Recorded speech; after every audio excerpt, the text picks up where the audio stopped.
কিন্তু সবাই কিন্তু বলতে পারছে না। রাইট। আবার অনেক সময় হ্যাঁ আবার অনেক সময় হচ্ছে যে অনেকে জিনিসগুলো ফেস করে মেনে নিচ্ছে, আবার অনেকে খারাপ পথ বেছে নিচ্ছে। সো তার চেয়ে যদি কেউ আমার কথাটা শুনে নিজের বুদ্ধি খাটিয়ে যদি কোনো ভালো কিছু করে, অন্তত তার জীবনে কিছু পরিবর্তন আসতে পারে। সো তুমি এই পার্সপেক্টিভ থেকে এটা বলছো। এখানে একটা বিষয় অবশ্যই খেয়াল রাখবেন প্রিয় শ্রোতা, ও যে বিষয়টা নিয়ে আজকে এখানে এক্সপ্লোর করতে যাচ্ছে এটা অত্যন্ত সাহসী একটা পদক্ষেপ আমি বলবো, কিন্তু এটা থেকে আসলে বের হওয়ার জন্য কোনো রিমেডি আছে কিনা সেটা আমরা পুরো স্টোরিটা শোনার পরে সবাই মিলে ডিসকাস করতে পারি। চলো শুরু করো একেবারে ছোটবেলা থেকে, যেখান থেকে তুমি বলতেছো। আমরা ব্যাকগ্রাউন্ডে থাকবো প্রথমে। আমার আজকে 18 বছর বয়স। আমি ছোটবেলা থেকে বড় হয়েছি ঢাকাতেই। আমার জন্ম হবার 3 মাস পর আমার বাবা বাইরে চলে যায়। জি। দেন 3 তুমি কি বড় সন্তান? হ্যাঁ, আমি আমার ফ্যামিলির বড়। কয় ভাই বোন তোমরা? আমরা 3 ভাই বোন। আমি সবার বড়, আমার ছোট 2 ভাই আছে। ছোট 2 ভাই আছে, ওকে। তো বাবা চলে যায়, তো তখন আমি অবশ্যই ছোট ছিলাম। আমার মুখে যতটুকু শোনা যে আমি বাবা আর মায়ের দিক থেকে খুব সেন্সিটিভ ছিলাম। আমার বাবার একটা ছবি ছিল বাসায়, আমি আমার বাবার ছবি ছাড়া কাউকে বাবা বলতাম না। ওকে। এমনকি আমার চাচা ছিল, কাকা ছিল, তারাও অনেক সময় চেষ্টা করতো তাদেরকে বাবা বলানোর জন্য, কিন্তু আমি কখনোই বলতাম না। আমার বাবার ছবি দেখেই বলতাম যে উনি আমার বাবা। অ্যান্ড 3 বছর পর যখন আমার বাবা বাহির থেকে আসে, সৌদি আরবে ছিল, যখন আসে তখন আমার বাবার গাল ভর্তি দাড়ি ছিল। অ্যান্ড 3 বছর আগে সে যেমন ছিল বা আমার ছবিতে যেরকম ছিল সেরকমটা ছিল না। দেন আমার মা আমার বাবাকে পরিচয় করে দেয় যে আমি আমার বাবা উনি। তো স্বাভাবিক আমরা মায়ের মুখে শুনেই জানি যে ইনি আমার বাবা, বা আমাদের সাথে যাদের পরিচয় করে দেবে তারাই তাদেরই আমার পরিচয়ভাবে চিনি। তো আমি আমার বাবার ছবি দেখে তার সাথে যখন ফেস মিলাই, দেন আমার কাছে ভালো লাগে নাই। অ্যান্ড ফেস মিল ছিল না, অ্যান্ড ছোট ছিলাম, বুঝিনি। অ্যান্ড আমি তাকে বাবা বলে মেনে নিইনি। শুধু তাই নয়, আমি কখনো তাকে বাবা বলে ডাকতামও না। দেন ধীরে ধীরে যখন আস্তে আস্তে বড় হতে লাগলাম, তখন তার ফেসের সাথে বুঝতে লাগলাম যে না, উনি আমার বাবা। দেন মেনে নিয়েছি। অ্যান্ড আমাদের ফ্যামিলিটা খুব ভালোই ছিল। আমি আমার ফ্যামিলির ব্যাপারে কখনোই কোনো কিছু জানতাম না। অ্যান্ড আমি এই ব্যাপারে কখনো কোনো কিছু জানার চেষ্টাও করতাম না। আমার এই ব্যাপারে কোনো আগ্রহ ছিল না।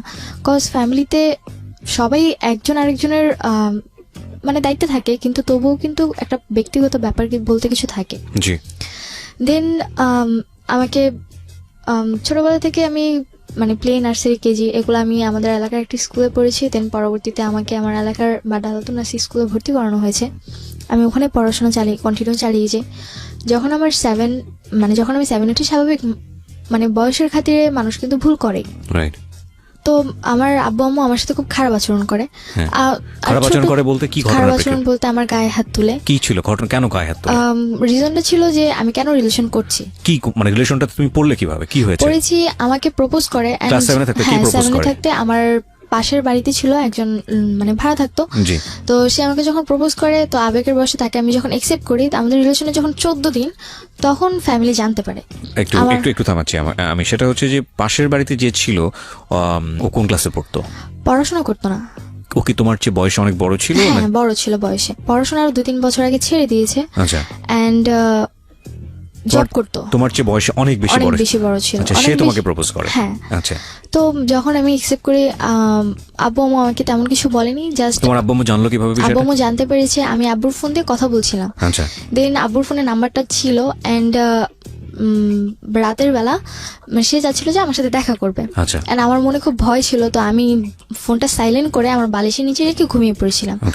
দেন হঠাৎ করে আব্বু ঘুম থেকে উঠে দেখে যে বাইরের লাইট জ্বলছে। অ্যান্ড আব্বুর ফোন কাছে নি।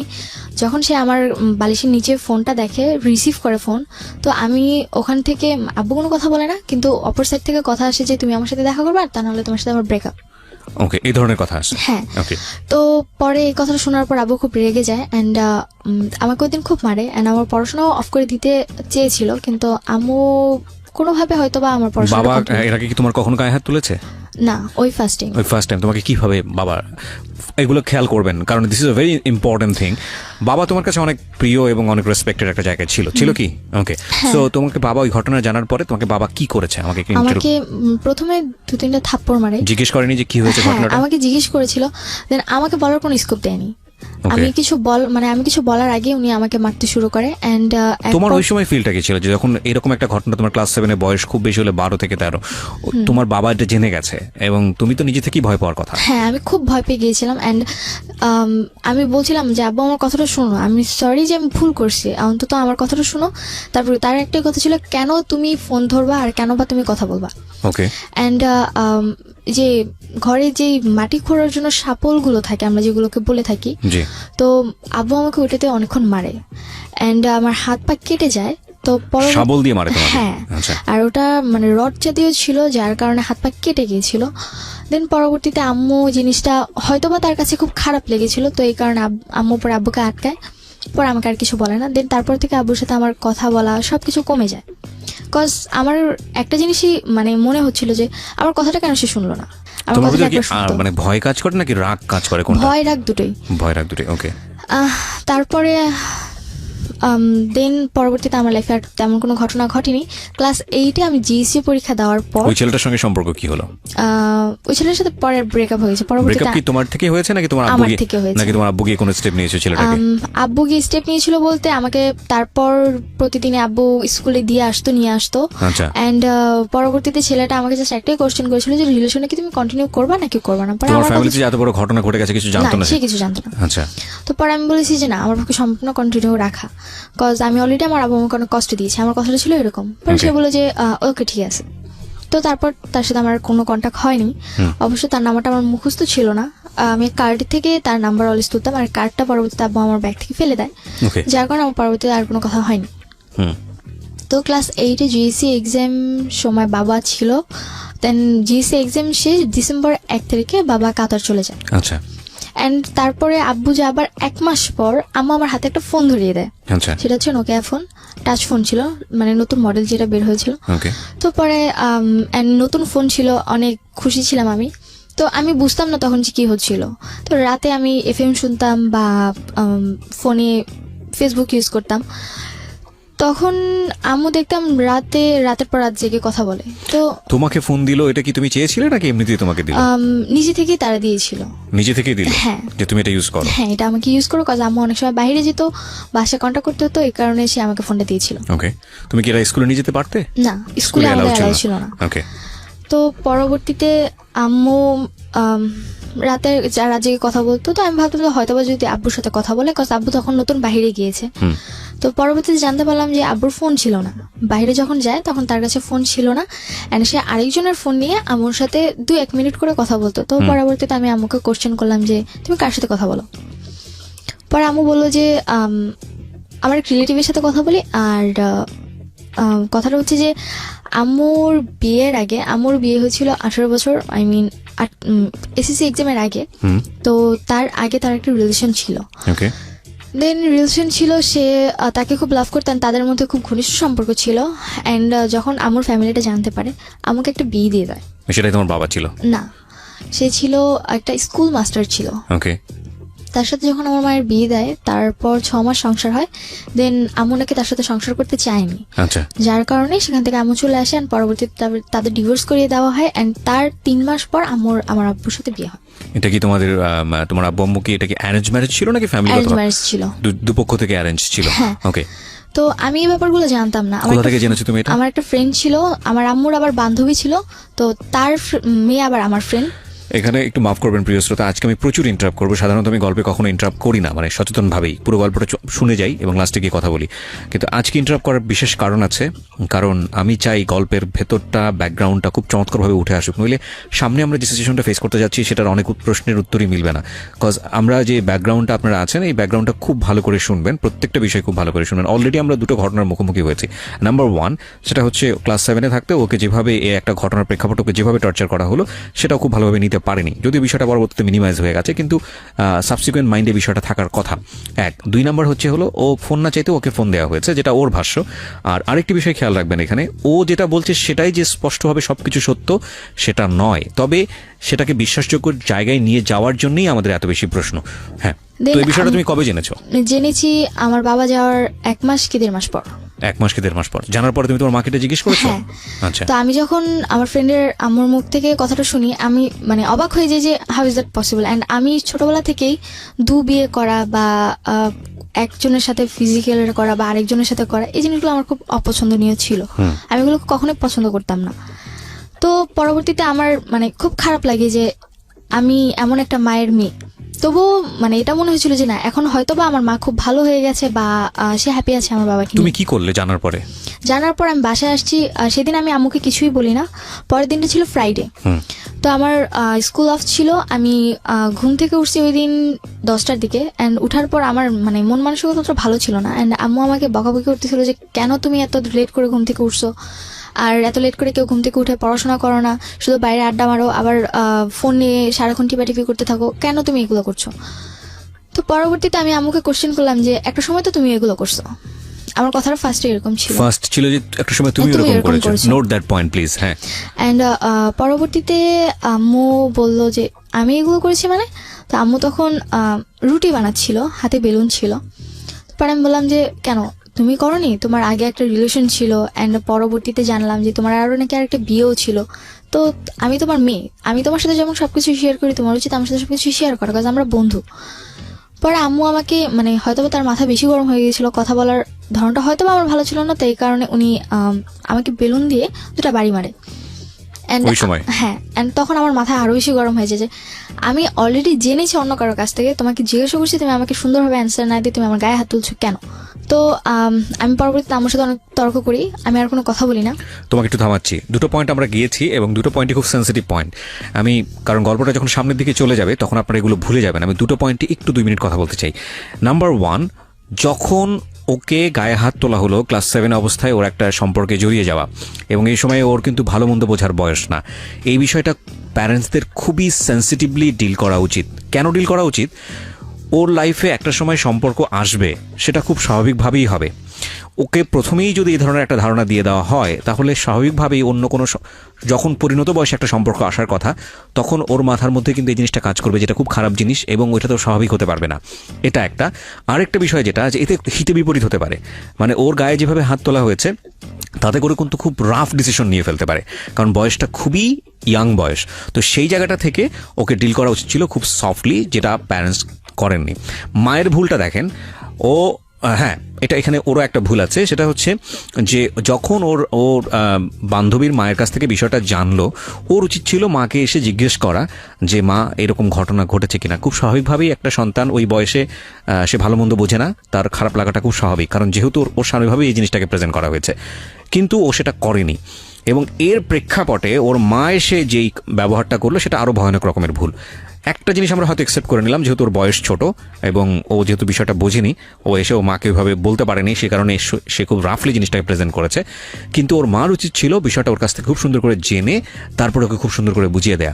আমরা যেই প্রযুক্তির যুগে বসবাস করি, সেখানে আমাদের সন্তানেরা আমাদের অতীত জানবে না, এটা হতেই পারে না। আমাদের অতীত তারা জানবেই। একটা সময় যদি আপনি ভুল করে থাকেন বা কোনো একটা বিপদের মধ্যে পড়ে থাকেন বা যাই কিছু করে থাকেন না কেন, এই প্রযুক্তির যুগে সব কিছু ডকুমেন্ট থেকে যায়, এবং একটা সময় গিয়ে আপনার সন্তান সেটা জানবেই। সুতরাং সেটার জন্য আপনার একটু প্রিপেয়ার থাকা উচিত যে আপনি বিষয়টাকে কত সফটলি আপনি আপনার সন্তানকে খুব সুন্দর করে জিনিসটা বোঝাবেন, যাতে করে তার মানসিকভাবে কোনো ধরনের সে বিপর্যয়ের মুখে না পড়ে। হ্যাঁ, বলো তারপর। তারপর থেকে আমার গায়ে হাত সাথে তুললো? হ্যাঁ, গায়ে হাত তুললো। পরে আমার সাথে আমার আর কোনো কথা বলি না, আমি রাগ করে আমার সাথে কথা বলি না। কিন্তু ওই প্রশ্নের উত্তর কি দিল তোমার মা, তুমি যখন আম্মু বললা এটা? প্রশ্নের পরবর্তীতে আম্মু আমাকে আর কিছু বলেনি, শুধু শুধু এইটুকুই গায়ে হাত বলেছে। তুললো? হ্যাঁ, কি হ্যাঁ, বললো? গায়ে হাত তুলেছে, আর পরে এটাই বলেছে যে আমাদের ব্যাপারে তোমার না জানলেও চলবে। ও, this is a big mistake, big mistake. Okay. And এটা বলেছিল যে আমাদের ব্যাপারে তোমার না জানলেও চলবে, অ্যান্ড নিজের লাইফের ব্যাপারে ফোকাস দাও, তোমার ফ্যামিলির ব্যাপারে এত কিছু জানার প্রয়োজন নেই। তারপর আম্মুর সাথে আমার কথা হয়নি 2-3 দিন, অ্যান্ড তারপর দেখি যে আম্মু একজনের সাথে কথা বলে অ্যান্ড বাইরে গিয়ে দেখা করে। তখন কি তুমি তোমার মার সঙ্গে স্বাভাবিক ছিলে, কথাবার্তা বলতে, নাকি স্বাভাবিক একদম বলতে চুপচাপ? নর্মালি ওরকম কথা হতো না, জাস্ট আচ্ছা। খেয়েছো কিনা বা খাবা কিনা বা স্কুলে যাবা কিনা। তোমার কোনো ফ্রেন্ড ছিল ওই মুহূর্তে তাদের সাথে তুমি এই বিষয়গুলো শেয়ার করতে? না, আমার আসলে আমি ছোটবেলা থেকে আমি স্কুলে পড়তাম, কিন্তু আমার ছোটবেলার স্কুল লাইফটা ছিল সবচেয়ে খারাপ। কেন? কজ আমার স্কুল লাইফে আমি কখনো কোনো ফ্রেন্ড করতাম না। আচ্ছা। আমার নিজের কাছে খুব খারাপ লাগতো, কজ সবার ফ্যামিলি এত সুন্দর, অ্যান্ড আমি সবসময় একটা জিনিস চাইতাম যে আমার মা, সবার মায়েরা তাদের স্টুডেন্টস মানে বাচ্চাদেরকে নিতে আসে, আমি চাইতাম যে আমার আম্মু যেন আমাকে নিতে আসে। And যদিও যে বছরে যদি 2-1বারও সে আমাকে আনতে যেত, মানে তার চেয়ে মানে সেদিনটা মনে হতো যে আমার ঈদের মতো খুশি যে সে আমাকে নিতে আসছে। নিতে যেত না কেন, কোনো কারণ ছিল? নিতে যেত না, তখন আমার ছোট ভাই হয়েছিল, এন্ড তার একটাই কথা ছিল যে তোমার ছোট ভাইকে বাসায় রাখতে হয়, দেখতে হয়। তো আমি বাসায় কি করে কেউ যাবো? ছিল না? না, বাসায় কেউ ছিল না। সো তুমি তোমার জায়গা থেকে এটা ফিল করতে, কিন্তু তোমার মায়ের জায়গা থেকে বিষয়টা লজিক্যাল ছিল। হ্যাঁ, লজিক্যাল ছিল। তো কিন্তু তোমাকে এই সুন্দর কারণে করে আমি কিছু বোঝাতো না বলতাম বিষয়টা যে দেখো বাবা আমার এরকম সমস্যা যে কারণে না, নিতে যেতে এরকম পারে? কখনো বুঝাইনি। মানে আচ্ছা। আমার মায়ের আচরণ ছোটবেলা থেকে অনেক রাফ ছিল, Rough। এন্ড একটা মা উনি তো একটা মানুষের নিম্ন স্তরে যেই বকাবকি করে বা স্ল্যাং, হ্যাঁ কটু কথা বলা। কটু কথা বলে, মানে একটা মানুষের নিম্ন স্তরের চেয়ে নিচু কথা উনি আমাকে বলতো। আমি আগেই বলেছি আজকে আমি অনেক ইন্টারাপ্ট করব। আমি আপনাদের যারা রেডিওতে এটা শুনছেন তাদের হয়তো মনে হতে পারে যে এটা কিভাবে সম্ভব। আমি আমার এটা গিবত হয়ে যাবে, আল্লাহ মাফ করুক। আমি জাস্ট একটা এক্সাম্পল দিই। আমার পাশের বাসায় এরকম একটা ঘটনা ঘটে রেগুলারলি। মেয়েটার বয়স আমি জানি না, এবং হঠাৎ করে সেদিন আমি শুনছিলাম, বাসায় ছিলাম অল্প সময়ের জন্য, মা এবং মেয়ের কনভারসেশন। মা মেয়েকে যেভাবে গালি দিচ্ছে, যে কথাগুলো বলছে, সেটা আমার কাছে কোয়াইট আনথিঙ্কেবল মনে হয়েছে। এবং মাঝে মাঝে দেখছিলাম যে মেয়েটার প্রতিবাদ করছে, ছোট ছোট অল্প অল্প প্রতিবাদ করছে। তোমার একটা সময় মনে হচ্ছিল যে এই মেয়েটার ভয়েসটা একটা সময় লাউড হয়ে যাবে, মা তখন আর কিছু বলতে পারবে না। কারণ বিষয়টা আসলে তাই হয়, আমরা যত কিছুই থাকি না কেন, হয়তো ওই মায়ের লাইফে একটা গল্প আছে, সে অনেক বেশি ফ্রাস্ট্রেটেড, নিশ্চয়ই আছে, নইলে মেয়ের সঙ্গে এত খারাপ ব্যবহার কেন করবে। কিন্তু এটা একটা না, মানে শস্য জমির মতো, আপনি যে কাজটা করছেন সেটার রেজাল্ট আপনাকে পেতেই হবে। এবং আপনি একজনের উপর ফ্রাস্ট্রেটেড হয়ে যদি আপনি আপনার সন্তানের সাথে খারাপ ব্যবহার করেন, আপনার সন্তান এটা কড়াই গন্ডায় আপনাকে দিয়ে দিবে, ব্যাগ দিয়ে দিবে। যাই হোক, বলেন তারপর। তো আমার সাথে প্রচুর খারাপ ব্যবহার করতো, উঠতে বসতে খেতে বসলে অনেক খারাপ আচরণ করতো। অ্যান্ড মানে মাঝে মধ্যে নিজের কাছে এটা মনে হতো যে আল্লাহ কেন আমাকে বাঁচায় রাখছে, বা আমি কেন মরে যাই না। ওকে। তো এক পর্যায়ে সুইসাইড অ্যাটেম্পের চিন্তা করলাম ওই যে ক্লাস 7 এর থাকতেই, তখন আমি ক্লাস 9-এ Class 9 প্রথম দিকে ভর্তি হয়েছি। ওকে। তো ইচ্ছে করছিল যে বেঁচে থাকার চেয়ে মরে যাওয়াটা হয়তো আমার কাছে অনেক বেশি বেটার। তো আমার আম্মুর সাথে একটা ছেলের মানে নর্মালি কথা হতো, আমি শুধু জানতাম, কখনো দেখিনি। তো হঠাৎ একদিন রোজার মাস, তখন আমার বাসায় আসছে সে। তো তখন আমার বাসায় তাকে দেখে আমি অবাক যে কে এই লোকটা। অ্যান্ড সে দেখতে নর্মালি সুন্দর ছিল, তো আমার ভালো লাগে, কিন্তু আমি কখনো তাকে কথা বলতাম না। অ্যান্ড পরবর্তীতে যখন দেখলাম যে রাতের পর রাত আম্মু তার সাথে কথা বলতেছে, আমার নিজের কাছে তার প্রতি একটা ঘৃণা জন্ম নিল যে মানে একটা বিবাহিত মহিলা তার সাথে কি করে সে এত রাত জেগে কথা বলে। আর সে জায়গায় কিনা সে অনার্স 3rd ইয়ারে পড়ছে, একটা ছেলে। নিজের কাছে খুব খারাপ লাগতো। আমি তুমি তোমার মাকে জিজ্ঞেস করলো না যে হ্যাঁ, ছেলেটা আমি বাসায় জিজ্ঞেস আসলে করেছি। ছেলেটাকে? সে ছিল, পরে বললো যে আমাকে পরিচয় করিয়ে দিল যে আমি তাকে আমার ভাই বলে জানি, তোমার মামা। তোমার মামা? হ্যাঁ, আমার মামা। হ্যাঁ। পরে আমি বললাম যে আচ্ছা ঠিক আছে। তো আমি কখনো তার সাথে কথা বলতাম না, আমি পছন্দই করতাম না তাকে, কোনোভাবেই পছন্দ করতাম না, আমার বিরক্ত লাগতো তাকে দেখলে। তো সে যদি বাসায় আসতো আমি বের হয়ে যেতাম, বা সে যদি ঘরে থাকতো আমি অন্য রুমে গিয়ে বসে থাকতাম, কখনো তার সাথে কথা বলতাম না। বাট তোমার তো উল্টো আচরণ হওয়া উচিত, যে একটা যাকে তুমি পছন্দ করছো না এবং তুমি গেস করছো যে তার মা, তোমার মা ছেলেটার সঙ্গে কথাবার্তা বলছে, হ্যাঁ। তো তুমি তাকে কেন স্পেস দিচ্ছ? তুমি তো তোমার মায়ের রুমেই বসে থাকা উচিত ছিল। বসে থাকার বলতে আমার ভালো লাগতো না তাদের কথা শুনতে, আর তারা যেরকম কথা বলতো আমার পছন্দ হতো না, বিরক্ত লাগতো। আর তোমার সামনে এটা করতো?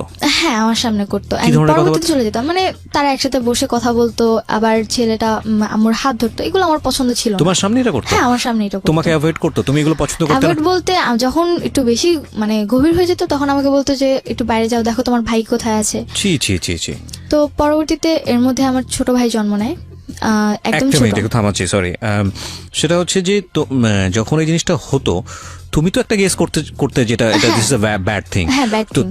তো ওই সময়টাতে তুমি এগুলো কি করতে? তোমার ভেতরের মানে ইমপ্রেশনটা কি হতো? খুব খারাপ লাগতো, ইচ্ছে করতে যে হয় ওকে মেরে ফেলে, মানে আমার মাকে মেরে ফেলে, আর তা নয় নিজে মরে যায়।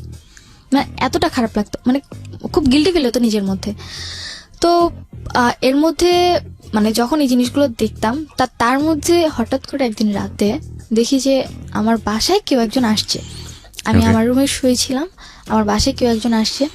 তো তুমি তোমার মাকে বলতে যে মা এগুলো আমার ভালো এগুলো লাগছে? ঠিক না। হ্যাঁ, আমরা বলতাম মাঝে মধ্যে যে আম্মু এগুলো কেন করো। তো আম্মু বলতো যে কি করি, কিছুই তো করি না, জাস্ট নর্মালি কথা বলি, মানে তার কথাটা উড়াই দিত। না, তুমি তোমার মাকে বলতে পারছো মা কেন আসবে উনি বাসাতে? হ্যাঁ, আমি বলতাম। পরে বলতো যে আসে ভাই আমার কথা বলতে আসে, মাঝে মধ্যে দেখো না খাবার টাবার নিয়ে আসে, ওনার পছন্দ, এই কারণে আসে, এছাড়া আর কিছু বলতো বাট না। তোমার যে ভালো লাগে না এটা বিষয়টা এটা আমি বলেছি তাকে, তার কথা একটা, তোমার ভালো লাগলে কি সে তোমার কাছে আসে না, তুমি কেন এটা মানে কেয়ার করতেছো, তার কথাটা ছিল এরকম।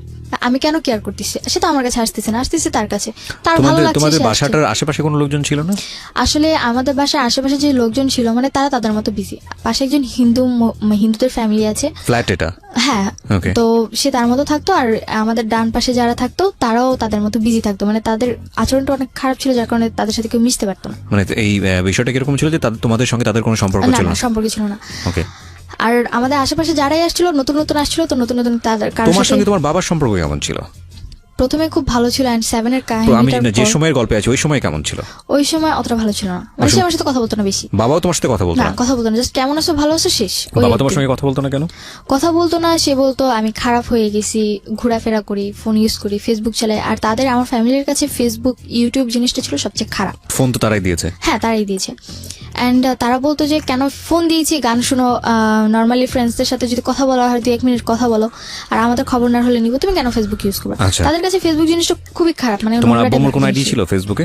না, কোনো আইডি ছিল না। আইডি ছিল না। ওকে।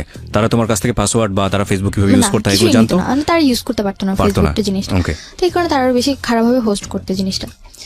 তো পরবর্তীতে যখন এখানে একটা বিষয় একটু বলি প্রিয় শ্রোতা, যেগুলো ভেরি ইম্পর্টেন্ট বিষয়। সেটা হচ্ছে যদি আপনার সন্তান কখনো এরকম ফেসবুক ইউজ করে, আপনি এটাকে স্টপ করতে পারবেন না। যদি স্টপ করেন তাহলে যেটা হবে যে সে গোপন করে অন্য কিছুই ব্যবহার করে আপনাকে ধরা দেবে না। সো লেট হিম ফ্রি, তাকে ফেসবুক ইউটিউব সে যেটা করছে করতে দিন। আপনার এক্সেস রাখবেন একটা সার্টেন পিরিয়ড পর্যন্ত, লাইক ও বয়প্রাপ্ত হওয়া পর্যন্ত খুব সুন্দর করে বোঝাবেন, বাবা তুমি যেটাই করো না কোনো প্রবলেম নাই, তোমার পাসওয়ার্ডটা আমার কাছে রাখো, তোমার আইডি টাইডি সবকিছু আমার কাছে রাখো। ওকে, তুমি তোমার মতো করে করো। আমি যদি কখনো ফিল করি যে তোমার এই আইডিতে বা তোমার আমার এটাতে মনিটর করার প্রয়োজন আছে, তাহলে আমি এটা ঢুকে দেখবো যে তুমি কার সাথে কিভাবে কন্টিনিউ করছো। এটা তোমার সেফটির জন্য প্রয়োজন, বিকজ আমি যেহেতু তোমার চেয়ে অনেক বেশি এক্সপিরিয়েন্স এরিনাতে, আমি চাই না তুমি কোনো ভুল করো। So that is the best way. এরপরে যদি আপনার কোনো বেস্ট ওয়ে জানা থাকে, ইউ ক্যান এক্সারসাইজ দিস। বলেন। তো তারপরে একদিন রাতে দেখলাম যে আমার বাসায় একজন আসছে। তো জিনিসটা আমার কাছে কোনোভাবেই ভালো লাগেনি। তো আমি পরে আমার রুমে যে নক করি, অ্যান্ড নক করার পর মানে আমি যেটা দেখি সেটার জন্য আমি একদম তৈরি ছিলাম না। আর রাত কটার দিকে এটা ঘটনা? তখন রাত মেবি 1:30 কি 2টা বাজে। তখন তুমি ক্লাস 9-এ পড়ো? হ্যাঁ, তখন ক্লাস 9। 1:30-2টার সময় তুমি কি করছিলে? 1:30-2টার দিকে বলতে আমি তখন রাত জেগে এফএম শুনতাম। দিনটা ছিল বৃহস্পতিবার। হ্যাঁ। ভূত এফএম আগে ডর হতো, মেবি কোন একটা চ্যানেলে, আমার ঠিক মনে নেই, 89.2-তে। তো আমি সেটা শুনতেছিলাম, আর ওটা তো রাতে 2টা পর্যন্ত হতো। তো সেটা শুনতে শুনতে আমার কানে হেডফোন ছিল, আমি প্রথমে কোনো কিছু শুনিনি যে কেউ আসছে কিনা বা কোনো আওয়াজও পাইনি। পরবর্তীতে যখন আমি ওয়াশরুমে গেলাম তখন দেখলাম যে আমার রুমের লাইট অন করা। ওকে। তো পরে আমি আমার রুমে যখন নক করি, পরে আমার গেট খুলে দেখি যে আমার এক রিলেটিভ। তো আমি তখনও জানতাম না যে তার সাথে আমার আগের রিলেশন ছিল। তো পরবর্তীতে যখন আমি দেখে অবাক, পরে আমি জিজ্ঞেস করলাম আপনি এখানে এত রাতে? ছেলেটাকে জিজ্ঞেস করো? হ্যাঁ, ছেলেটাকে চিন্তা জিজ্ঞেস তুমি করলাম। তাকে? হ্যাঁ, চিনতাম, কারণ আমার রিলেটিভ হয়। রিলেটিভ বলতে কি ধরনের রিলেটিভ বলতে আমার আম্মুর যার সাথে রিলেশন ছিল, তাকে আবার আমার এক খালামণি পছন্দ করতো। তো সে আবার আম্মুর সাথে যখন তার একটু ঝগড়া হচ্ছিল, তো সেই ঝগড়ার সময় আমার ওই খালামণি কোনো একভাবে আমার ওই বয়ফ্রেন্ডকে বিয়ে করে ফেলে। ওকে, বাট ওই সময়ে তুমি যাকে দেখলে তাকে তুমি আগে থেকে চিনতে কিনা? হ্যাঁ, আগে থেকে চিনতাম। আগে থেকে কিভাবে চিনতে? বিকজ খালামণির সাথে কয়েকবার আমাদের বাড়িতে আসছে, Okay. তো সেভাবে আমি চিনি। খালামণি মানে কি আপন খালামণি ছিল নাকি আপন না, একটু দূরের। তোমার মায়ের বান্ধবী ছিল? না, আমার আম্মুর খালার মেয়ে। তোমার আম্মুর খালার মেয়ে, সেই মেয়ের হাজবেন্ড হচ্ছে এটা? হ্যাঁ। ওকে, তোমার আম্মুর খালা। তো খালা মানে কি আপন খালা? না, সেটাও দূরের? দূরের। তো তার সঙ্গে তোমার দেখা হয়েছে, কোথায় দেখা হয়েছে? সেটা দেখা হয়েছিল, আমি এলাকার ভিত্তিকে নর্মাল খালো হিসেবে চিনতাম তাকে। তো পরবর্তীতে যখন আমার বাসায় দেখি তখন তাকে না তুমি আমাকে বলো, কারণ আজকের এই স্টোরিটা খুব সেন্সিটিভ একটা স্টোরি। তুমি ভালো করে গ্রাফ না করতে পারলে অনেকেই বিলিভ করতে পারবে না, এবং সে জায়গা থেকে আমার অনেক প্রশ্ন আছে তোমাকে। তোমার দেখা হয়েছে কোথায় ফার্স্ট তার সাথে? আমার ফার্স্ট দেখা খালামণির সাথে, আমি তাদের বাসায় তাকে দেখছি। খালামণির সাথে তুমি তাদের বাসায় কেন গিয়েছিলে? ছোটবেলা ছিলাম, তার ছেলে ছিল আমার বয়সী, তো তাদের সাথে খেলতাম। তো একদিন গেছি, আমি খালামণির হাজবেন্ডকে কখনোই দেখিনি, বিকজ সে বাইরে ট্যুর দিয়ে জব করতো। তো ওই দিন যখন আসে, তো তার সাথে ছোটবেলা তার সাথে একবার আমার দেখা হয়েছিল। অ্যান্ড উনি একটা কারখানায় জব করতো যেখানে কিনা পেন্সিল তৈরি করতো, অ্যান্ড উনি আমাকে একবার পেন্সিল গিফট করেছিলেন, তারপরেই আমি তাকে চিনি। ওকে, সো এটা কি তোমার বাসার আশেপাশে ছিল? এটা আমার বাসা থেকে কিছু দূরে ছিল। মানে তোমরা যেখানে থাকতে তার 7 মিনিটের রাস্তা। ওকে, ফাইন। তারপর তো দেখার পর আমি অবাক, অ্যান্ড দেখলাম যে তার ড্রেস আপ চেঞ্জ। মানে একটা মানুষ ড্রেস আপ স্বাভাবিক, কারো বাসায় আসলে আমরা যেরকম ড্রেস আপ পরে আসতে দেখি, উনি সেরকম ছিল না। আমার বাবার ড্রেস আপ পরা ছিল। তোমার রুমে, তোমার মায়ের রুমে তোমার বাবার ড্রেস পরা? হ্যাঁ, আই মিন রাতে যা পরে ঘুমায় মানুষ, মানে নাইট ড্রেসটা। ওকে। তো পরবর্তীতে আমি যখন আস্ক করলাম, পরে মানে তোমার 2 ভাই কই ছিল? আমার 2 ভাই ঘুমোচ্ছিল তোমার মায়ের রুমেই? হ্যাঁ, আমার রুমে, আর আমি আলাদা রুমে ওদের ঘুমাতাম। বয়স কত ছিল তখন আমার বয়স তোমার 2 ভাইয়ের বয়স? আমার দুই ভাইয়ের একজনের বয়স ছিল মেবি 4 বছরের মতো, আরেকজন একদমই ছোট, কি 6-7 মাস। তোমাদের রুম কটা ছিল বাসায়? বাসায় 3 রুম ছিল। বাসায় 3টা রুম ছিল, একটাতে তোমার মা থাকতো ভাইদেরকে নিয়ে, হ্যাঁ, একটাতে তুমি থাকতে, আরেক রুম খালি ছিল, এক রুম গেস্টের জন্য বা খালি ছিল। ওকে, হ্যাঁ। তো পরবর্তীতে যখন আমি দেখলাম আমার মাথা প্রচন্ড পরিমাণে গরম হয়ে যায়, কেন তিনি তার সাথে এত রাতে মিট করবে। এন্ড আমি আম্মুর সাথে খুব খারাপ আচরণ করি, ঝগড়া করি ওই সময়, তখনই তার সামনেই ঝগড়া করতে থাকি। এন্ড পরবর্তীতে সে যখন এই জিনিসগুলো দেখে, চেঁচামেচি হতে থাকে, আশেপাশে মানুষও চলে আসতে পারে, এই ভয়ে উনি ড্রেস চেঞ্জ করে চলে গেছে। ওই সময় বের হয়ে গেছে। বাই দ্য ওয়ে, তুমি যে বাসায় থাকতো, বাসার গেটম্যান ছিল না?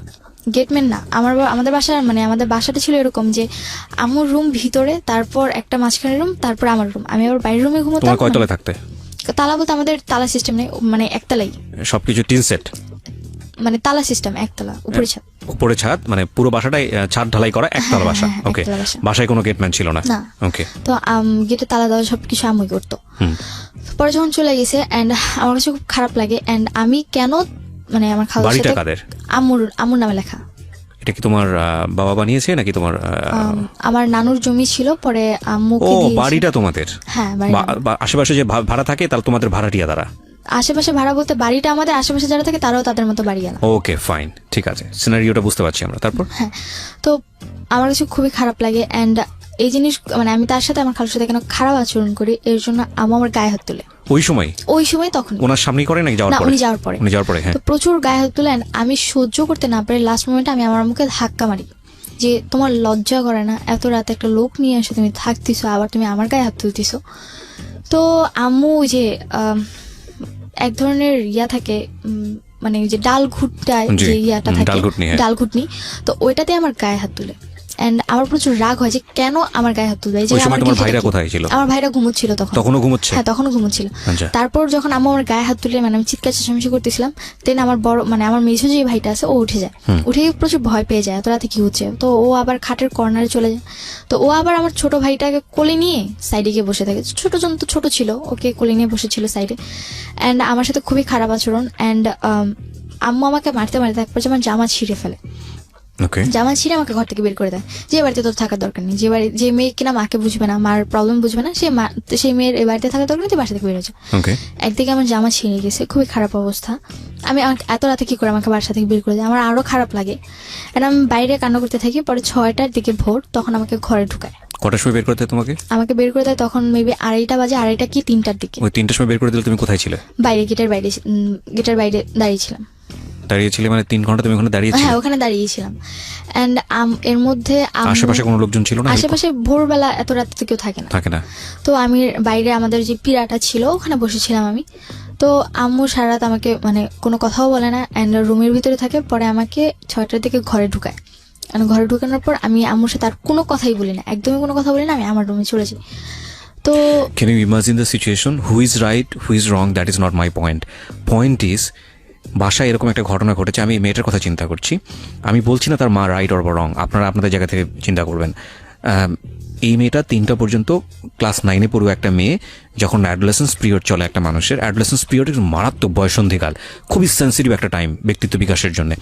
এই মেয়েটাকে রাত 3টার সময় বাসা থেকে বের করে দেওয়া হয়েছে এবং সে গেটে 3 ঘন্টা ওখানে বসেছিল। তারপরে বাসায় ঢুকলে ওই বাসাটা তার কাছে কি পিসফুল মনে হবে না জাহান্নাম মনে হবে, এটা আপনি একটু ফিল করার চেষ্টা করেন।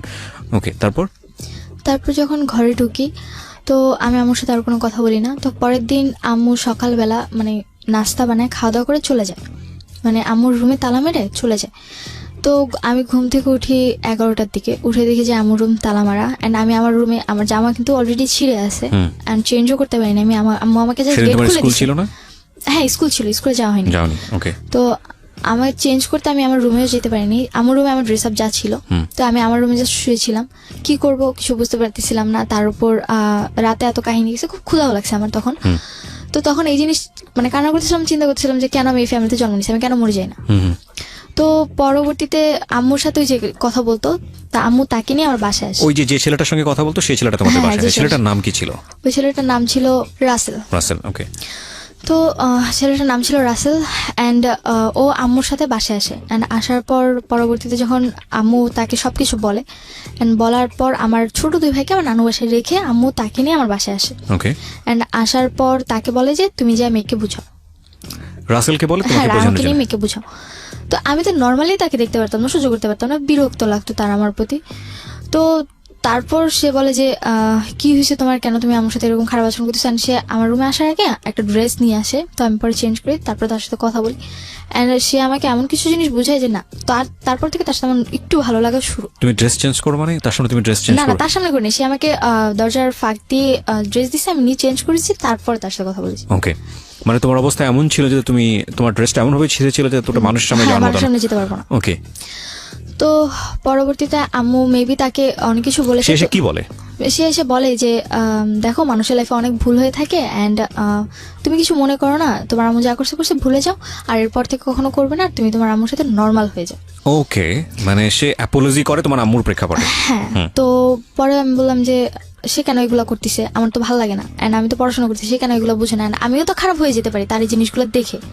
পরে সে বললো যে কেন, তুমি তো বুঝো তাই না, তুমি তো একেবারেও বাচ্চা না, তোমার অলরেডি 13-14 বছর বয়স, তো বুঝো যেহেতু তুমি খারাপ হবে না, এটা আমার তোমার প্রতি বিশ্বাস। আর আমি এটা মনে করি যে তোমার আম্মু যা করছে এরপর থেকে আর কখনো করবে না, সে আমাকে গ্যারান্টি দেয় যে আর কখনো করবে না। তো হয়তো বা সে আম্মুকে বুঝায় যে না, আমি অনেক আপসেট আছি বা অনেক খারাপ মোমেন্টস আছি, তো এই কারণে সে বলে যে বাইরে ঘুরতে নিয়ে যাবে। তো তার 2-3 দিন পর, 2-3 দিন আম্মুর সাথে আমার তেমন একটা কথা হয় না, জাস্ট নর্মালি আম্মু মাঝে মাঝে যদি জিজ্ঞাসা করে যে যা হয়েছে ভুলে যাও, তো জাস্ট খাওয়া দাওয়া এইটুকুই। ও, এগুলো বলে যে যা হয়েছে হয়েছে ভুলে যাও, মানে এক ধরনের ছোটখাটো অ্যাপোলজি তার পক্ষ থেকে ছিল?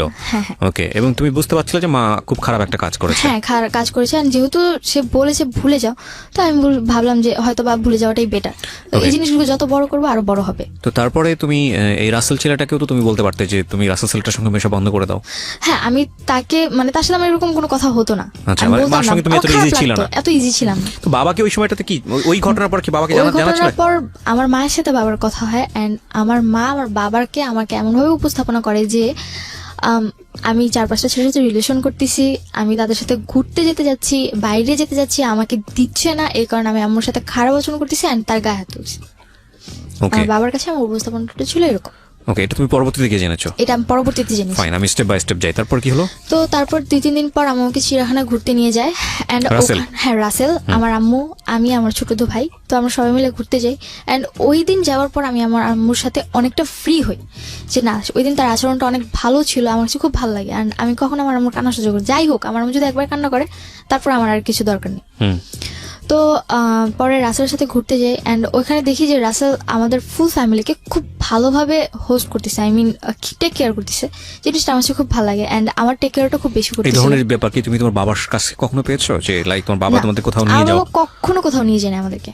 আমার যে 13-14 বছর বয়সে আমি কখনো আমার বাবাকে আমাকে মার্কেটে নিয়ে যেতে দেখি। আজকের এই স্টোরিটা is very sensitive story, cause আপনারা বুঝে গেছেন এতক্ষণে যে স্টোরিটা কোন দিকে যাবে। কিন্তু স্টোরি ওই মোমেন্টের জন্য যারা ওয়েট করতেছেন তাদেরকে আমি বলবো যে লিভ দ্য স্টোরি, শোনার দরকার নেই আপনাদেরকে। কজ আজকের স্টোরির লেসনটা একটা মেয়ের বড় হয়ে ওঠা, মেয়ের জায়গাটা একটা ছেলেও হতে পারে, তার বড় হয়ে ওঠা এবং অত্যন্ত গোপনীয় একটা সামাজিক টানাপোড়েন বা ফ্যামিলিগত একটা টানাপোড়েন, সেই জায়গাটাকে তার ব্যক্তিত্ব বিকাশ, সব কিছু মিলিয়ে এটা খুব টাফ অ্যান্ড ভেরি সেন্সিটিভ একটা স্টোরি। এবং এই জায়গাটা থেকে আপনাদের যদি কিছু নেবার থাকে যে না, আমি আমার সন্তানকে কীভাবে বড় করবো, আমার সন্তানের সাথে আমার আচরণটা কী হওয়া উচিত, বা সন্তান হয়ে বাবা মার প্রতি আমার কী পরিমাণ রেসপেক্ট দেখানো উচিত, কোন জায়গাটাতে আমাকে প্রাইভেসি মেনটেন করা উচিত, কোন জায়গাটাকে আমাকে এক্সপ্লোর করা উচিত, তাহলে বলতে পারবো আমাদের সিক্রেটটা সার্থক। আর যারা এন্টারটেনমেন্ট হিসেবে নিচ্ছেন যে না, কী হয় দেখার জন্য, প্লিজ লিভ দ্য স্টোরি। বলো তারপর বাইরে ঘুরতে যাই, অ্যান্ড তার টেক কেয়ারিংটা আমার কাছে খুব ভালো লাগে, যে সে আমাদের উপর খুব ভালো কেয়ার করে, অ্যান্ড তার আচরণটা আমার কাছে খুব ভালো লাগে। অ্যান্ড তারপরে তার সাথে আমি অনেকটা ফ্রি, মানে রাসেলের সাথে আমি অনেকটা ফ্রি কথাবার্তা বলি। তো তখন এপ্রিল মাস, মানে ভ্যালেন্টাইন ডে। তো না, এপ্রিল মাস, বৈশাখ, পয়লা বৈশাখ। অ্যান্ড পয়লা বৈশাখে সে আমাকে একটা ফুল কিনে দেয়, অ্যান্ড আমার স্কুলে প্রোগ্রাম ছিল, প্রত্যেক পয়লা বৈশাখে আমার স্কুলে প্রোগ্রাম হয়, তো আমি স্কুলে যাব, অ্যান্ড আমার খোপার জন্য ফুল লাগবে, ফুল ছিল না, তো এই কারণে উনি পরবর্তীতে আমাকে যখন ফুল কিনে দেয় আমার কাছে খুব ভালো লাগে। এটা তোমার মা জানতো? হ্যাঁ, আম্মু বলেই কিনে দিয়েছিল। তো তখন আম্মুর সাথে রাসেলের কন্টিনিউ কথা হচ্ছে। তো তোমাদের বাসায় আসা যাওয়া করে? হ্যাঁ, আসা যাওয়া হচ্ছে, অ্যান্ড আমি প্রাইভেট টাইম পাস করে। হ্যাঁ প্রাইভেট, মানে আমি যখন থাকি না তখন আসে, বা আমি যখন ঘুমোচ্ছি তখন এসে কথা বলে, বা আমি যখন রুমে চলে গেছি তখন তাদের মধ্যে একটু ডিস্টেন্স রাখি, যে হয়তো বা বুঝতে পেরেছি যে আমার এগুলো পছন্দ না তখন। তো পরবর্তীতে তখন এই সময়টাতে কি তুমি তোমার বাবাকে রাসেল সম্পর্কে বলেছো? যে রাসেল সময়টা সম্পর্কে তুমি তখনও বলনি, তখনও বলিনি রাসেল এই সম্পর্কে। প্রাইভেসিটা তুমি মেইনটেইন করেছো কেন? সিক্রেটটা তুমি মেইনটেইন করেছো এই কেন? জিনিসটা আমি মেনটেন করেছি কজ আমার বাবার সাথে আমার মাসে 2-3 মাসে একবার কথা হতো। 2-3 মাসে হ্যাঁ, একবার? একবার, তাও কেমন আছো ভালো আছো কিনা এইটুকুই। তার এর মানে বেশি না। বুঝুন আপনি যে ওর কি পরিমাণ দূরত্ব ছিল ওর বাবার সাথে এবং ওর মায়ের সাথে। বলেন তারপর পয়লা বৈশাখ গেল, এন্ড পয়লা বৈশাখের পর রাসেল আমাকে প্রপোজ করে। প্রপোজ করাটা কিরকম ছিল? প্রপোজ করাটা এরকম ছিল যে ও পরের দিন সিলেট চলে যাচ্ছে, আগের দিন রাতে বাসায় মিট করতে আসে আমার ফুল ফ্যামিলির সাথে। তখন কোথায় থাকতো? ও থাকতো আমার বাসা থেকে 2-3 মিনিট দূরে একটা বিল্ডিং এ থাকতো। ওখানে কি ভাড়া থাকতো? ভাড়া থাকতো, ভাড়া থেকে একটা মেসে পড়াশোনা ভাড়া করতো? থাকতো, মেসে থেকে পড়াশোনা করতো? আচ্ছা। এবং ওর বাড়ি কোথায় ছিল? ওর বাড়ি ছিল বরিশাল বরগুনা। বরিশাল বরগুনাতে। এখানে থেকে সে পড়াশোনা করতো, শুধুই পড়াশোনা হ্যাঁ, করতো? শুধু পড়াশোনা করতো। ইউনিভার্সিটিতে পড়তো? হ্যাঁ, তিতুমিরে 3rd ইয়ারে পড়তো। তিতুমিরে 3rd ইয়ার পড়তো। ওকে, বলো তারপর। তো তারপরে রাতের বেলা যখন সে আসে তখন সে আমার একটাই কথা বলে যে তুমি যদি কিছু মনে না করো আমি তোমাকে কিছু বলতে চাই। পরে আম্মু তখন আবার বাইরে রান্নার রুমে কিছু তার জন্য আয়োজন করতেছিল। তারপরে জি বলেন। তো পরে বলতেছে যে তুমি তো আমাকে মামা বলে ডাকো, বাট কিছু মনে করো না, তোমাকে আমার খুব ভালো লাগে। তো হয়তো ওই জিনিসটা আমার মধ্যে খুব ভালোভাবে বা যেভাবেই হোক একটা করা নাড়ে যে না, কেউ আমাকে সেকেন্ড টাইম আবার প্রপোজ করেছে। ক্লাস 7 এর পরে? হ্যাঁ, 7 এর পর। তারপর সে ওইটা বলে চলে যায়। সে আমাকে বলে যদি তোমার ভালো লাগে তাহলে আমাকে আজকে রাতে অন্তত একটাবারের জন্য হলো ফোন দিও, মানে একটা মিসড কল দিও অন্তত। তারপর আমি সেদিন তার সাথে আমার কোনো কন্ট্যাক্ট নেই, মানে আমি তাকে আর ফোন দিই না। আর আমার ফোনে ওরকমভাবে ব্যালেন্স ভরাও হতো না যে আমি কাউকে ফোন দিতে পারবো। তো আমি তাকে আর ফোন দিই না। পরবর্তী দিন সে আমাকে ফোন দেয় সিলেট যাবার পর। ওই দিন রাতে তার বাস ছিল, সিলেট চলে গেছিল। দেন তারপর আমাকে ফোন, হ্যাঁ সিলেটে গেল। হ্যাঁ, তারপর যখন উনি পরের দিন আমাকে ফোন দিল, তারপর আমাকে বললো যে তোমার কি আমাকে কোনোভাবে ভালো লাগে না যে তুমি আমাকে একটাবার ফোন দিলা না? আমি বললাম যে আমার ফোনে ব্যালেন্স ছিল না, তাই আমি ফোন দিতে পারিনি। তো যখন এই কথা বলি তখন বলে যে থাক, আমার আর কোনো অ্যান্সারের প্রয়োজন নেই, আমি অ্যান্সার পেয়ে গেছি। পরে তার সাথে আমার কন্টিনিউ কথা বলা। তো পরবর্তী দিন থেকে আম্মুর ফোনে দেখি যে যেহেতু আমি রাসেলের সাথে কথা বলছি, তার মানে আমার আম্মুর ফোন যদি ওয়েটিংয়ে থাকে বা কথা বলে, সে আরেকজনের সাথে কথা বলছে। তো পরে আমি রাসেলকে কোশ্চেন করলাম যে আপনি কেন আম্মুর সাথে কথা বলতেন? পরে সে বললো যে আমি তো জাস্ট আপা হিসেবে তার সাথে কথা বলতাম নর্মালি, এছাড়া আর কিছুই না। আর আমি আমার লাইফের ব্যাপারে বা আমার ফ্যামিলি মেম্বারের ব্যাপারে কথা বলতাম, আদার্স কিছু না। আমি বললাম যে তাহলে যে আপনি হাতটা ধরতেন এগুলো, বলছে এগুলো তো জাস্ট বোন হিসেবে আমি তার হাত ধরতাম। এটা কি মানে ভালো লাগা বা প্রপোজিং এর একদম প্রিলিমিনারি পর্যায়ে তখনই কি তুমি জিজ্ঞেস করলে এটা এই বিষয়গুলো, নাকি তার আগে জিজ্ঞেস করে? না, আগে তো না, পরে। পরে মানে তোমাকে এই ভালো লাগার করার পরে? হ্যাঁ, ভালো লাগা প্রপোজ করার পর।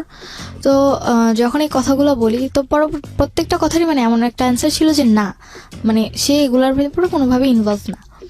তো তখন রাসেল সিলেটে, তো আমি তো বাড়িতে। তো আমি ঠিক তার 2-3 দিন পর আমি সেমভাবে রাতে বাসায় ঘুমোচ্ছিলাম। ওই দিন হয়তো বা আমি রাতে কোনো FM শুনতে শুনতে ঘুমিয়ে পড়েছি, আমার রাতে মানে কানে হেডফোন। তো আমার ওই ব্যাপারে আর হুঁশ নেই যে না, আমার কানে হেডফোন দিয়ে আমি ঘুমিয়ে পড়েছি। প্রপোজটা কি তুমি অ্যাকসেপ্ট করেছিলে?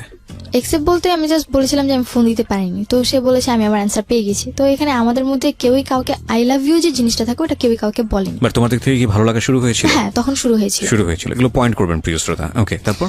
তো পরে দেখি যে রাতের বেলা, তখন মেবি রাতের 3:30 কি 4:45 কাছাকাছি এরকম টাইম। তখন দেখি যে আমার কানে এখনো রেডিও চলছে অ্যান্ড ফোনে চার্জ একদম ব্যাটারি লো। তো পরে আমি উঠে ফোনের চার্জারটা আমার রুমে ছিল না, আমি আম্মুর রুমে চার্জার আনতে গেছি। তো আমাদের বাড়িতে কেউই রুম নক করে ঘুমোতো না। তো ওই দিন রাতেও দেখলাম যে আম্মুর রুম মানে নক ছিল না, ভিড়ানো ছিল এরকম টাইপের, কিন্তু ডিম লাইটটা অন ছিল, যেটা কিনা আম্মু অন করে ঘুমায় না। তাই আমি ভাবলাম যে আম্মু হয়তো ঘুমিয়ে গেছে, রুমে গিয়ে ডিম লাইট অফ করে দিই। অ্যান্ড আমি রুমে ঢুকে এর আগের বার তো জাস্ট আমার খালুকে দেখেছিলাম আমি নক করার পর তারা গেট খুলে। তো পরবর্তীবার আমি আবার ওপেনলি মানে যা দেখি সেটার জন্য আমি প্রপারলি প্রস্তুত ছিলাম না, একদমই না। অ্যান্ড আমার হাত থেকে ফোনটা পড়ে যায়, ব্যাটারি খুলে যায় ফোনের। টাচ ফোন ছিল তো, টাচটা ফেটে গিয়েছিল। তো আমি দেখে মানে একদমই সহ্য করতে পারিনি। দরজাটা, আম্মুর রুমের দরজাটা জোরে মানে আটকে দিয়ে আমি আমার রুমে এসে দরজা আটকে মানে কি করব তখন, মানে বাঁচবো না মরে যাবো সেটা চিন্তা করতেছিলাম। মানে কি ছিল বিষয়টা? বিষয়টা ছিল যে আমাদের যে বাসার গলিটা, ওই গলির প্রথম ঢুকতেই একটা বাড়ি থাকে, ওই বাড়িতে একটা ছেলে থাকতো। তো ও আবার মার্কেটে জব করতো। তো ওর সাথে নাকি আম্মুর কথা আগে থেকেই মোটামুটি ছিল। অ্যান্ড সেদিন আমি স্টোরি জানতে চাচ্ছি না, তুমি আনএক্সপেক্টেড কাউকে ওখানে দেখেছো? হ্যাঁ, আনএক্সপেক্টেড, মানে আমি নর্মালিও তাকে ওরকম ভাবে চিনতাম না। যে যাকে দেখলে তুমি ওই রাতের পরে তাকে চিনেছো না তার আগে তুমি তাকে চিনতে? পরে চিনেছি। পরে চিনেছো। সো ওকে, আমি সিচুয়েশনগুলো জানি। তারপরে তোমার রুমে আসার পরে কি হলো? তো আমি আমার রুমে এসে দরজা আটকে দিই। অ্যান্ড পরবর্তীতে আম্মু ড্রেস আপ চেঞ্জ করে পরে আমার রুমে এসে নক করতে থাকে, আর ওই লোকটা ওখান থেকে চলে যায়। তো আমি রুমের দরজা খুলি না।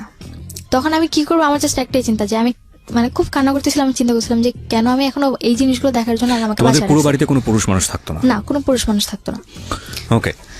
তো আমাকে আল্লাহ কেন বাঁচিয়ে রাখছে বা আমি কেন বেঁচে আছি। অ্যান্ড তখন চিন্তা করলাম যে থাক, বেঁচে থাক, এইগুলো দেখার চেয়ে মরে যাওয়াটা বেটার।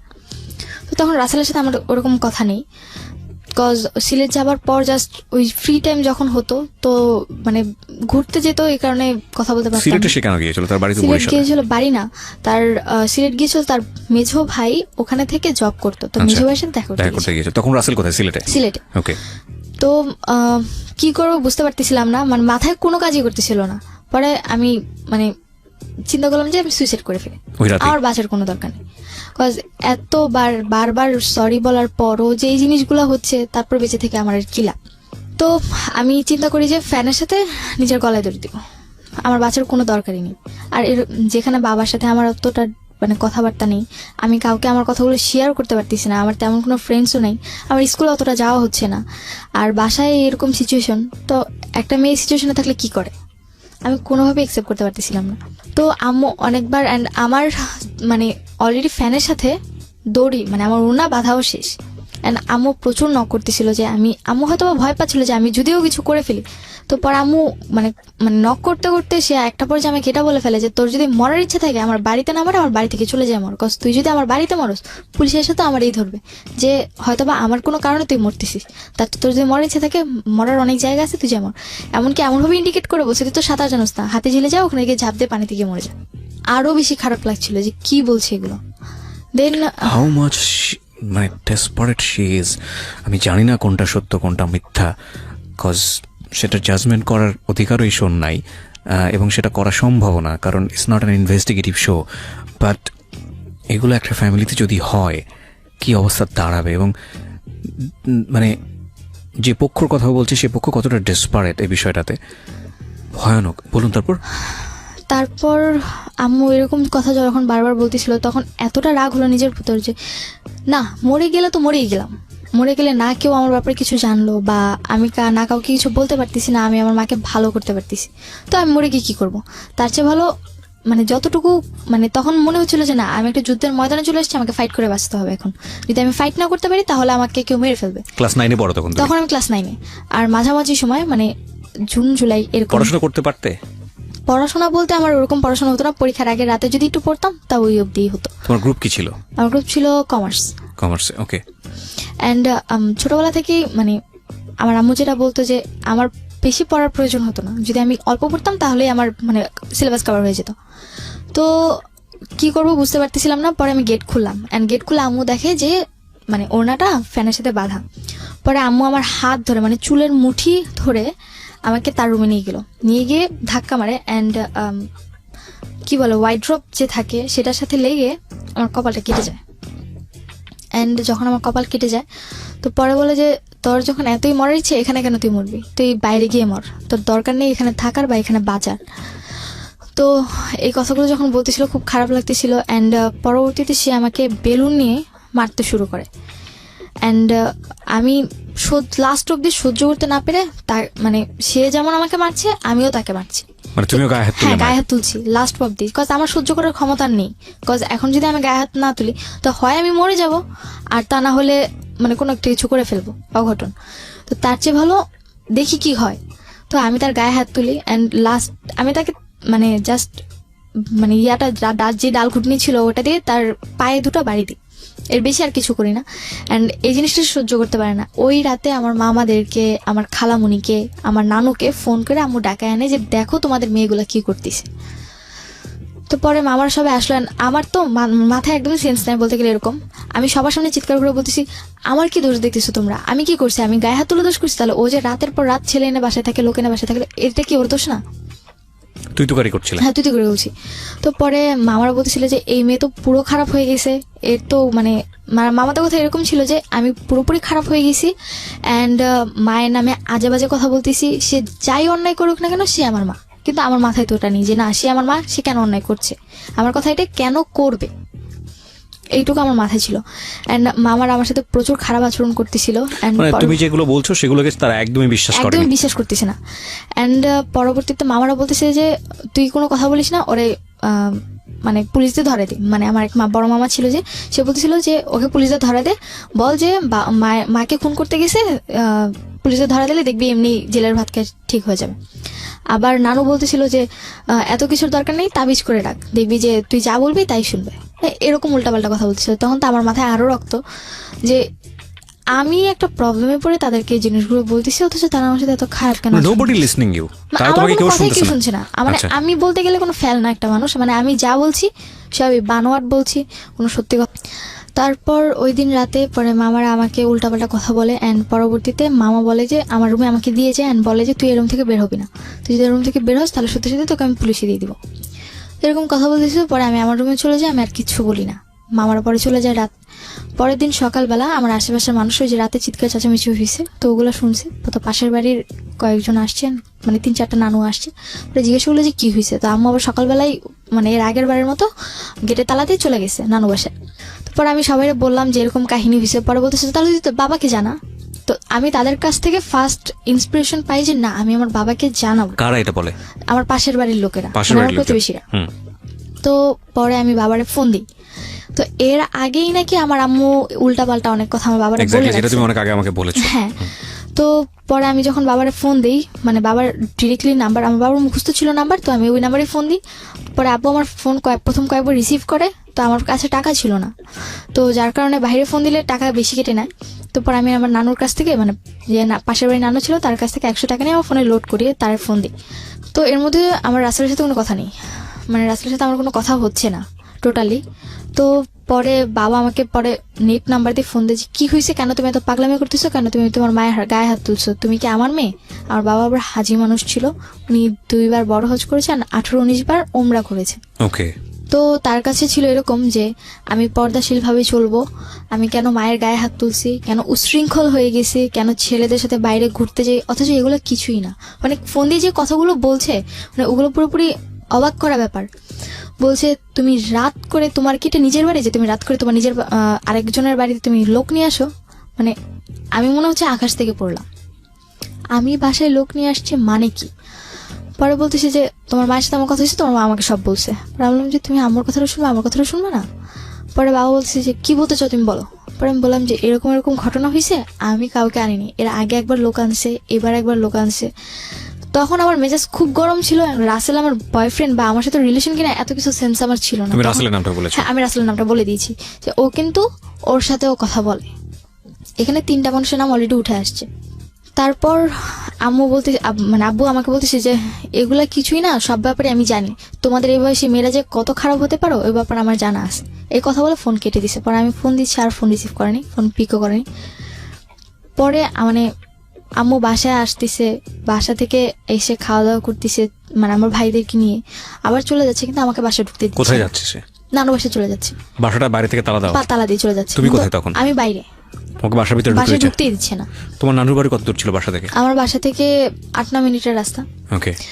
তো আমাকে বাসায় ঢুকতে দিচ্ছে না। এন্ড ঢাকার কোন এলাকার ঘটনা এটা? এটা বাড্ডা এলাকা। বাড্ডা, ওকে। পরে এর মধ্যে তো তার আগের দিন রাতে আমার মামারা নানুরা এসে আমাকে অনেক কথা বলে গেছে, আমি যেন টোটালি তাদের বাড়িতে না যাই। আমার মামা নানুদের কথা এরকম ছিল, যদি আমি ওই বাড়িতে যাই, যে আমার মামা তো বোনরা আছে, আমারটা শিখে নাকি তারা খারাপ হয়ে যাবে। অ্যান্ড জিনিসগুলো মানে নিজের মধ্যে খুবই খারাপ ভাবে একটা মানে প্রেশার পড়ে, যে কি মানে এতটা ডিসপারেট হয়ে গেছিলাম যে আমি সিরিয়াসলি জানতাম না যে কি করব। তখন মেবি বিকালবেলা রাসেল আমাকে ফোন দেয় যে কি হয়েছে, তুমি আবার বাসে কেন ঝামেলা করতেছো? আমি বলি কি, আপনি তো বলছিলেন মানে এইভাবে ঝাড়িতে, আপনি তো বলছিলেন, ওয়াদা করছিলেন আমার মা কোনোদিন খারাপ কিছু করবে না, এখন কেন এগুলো করতেছে? পরে সেও অবাক যে কি করছে। তখন আমি জানতে পারলাম যে না, আমার মায়ের প্রতি তার একটা উইকনেস আছে।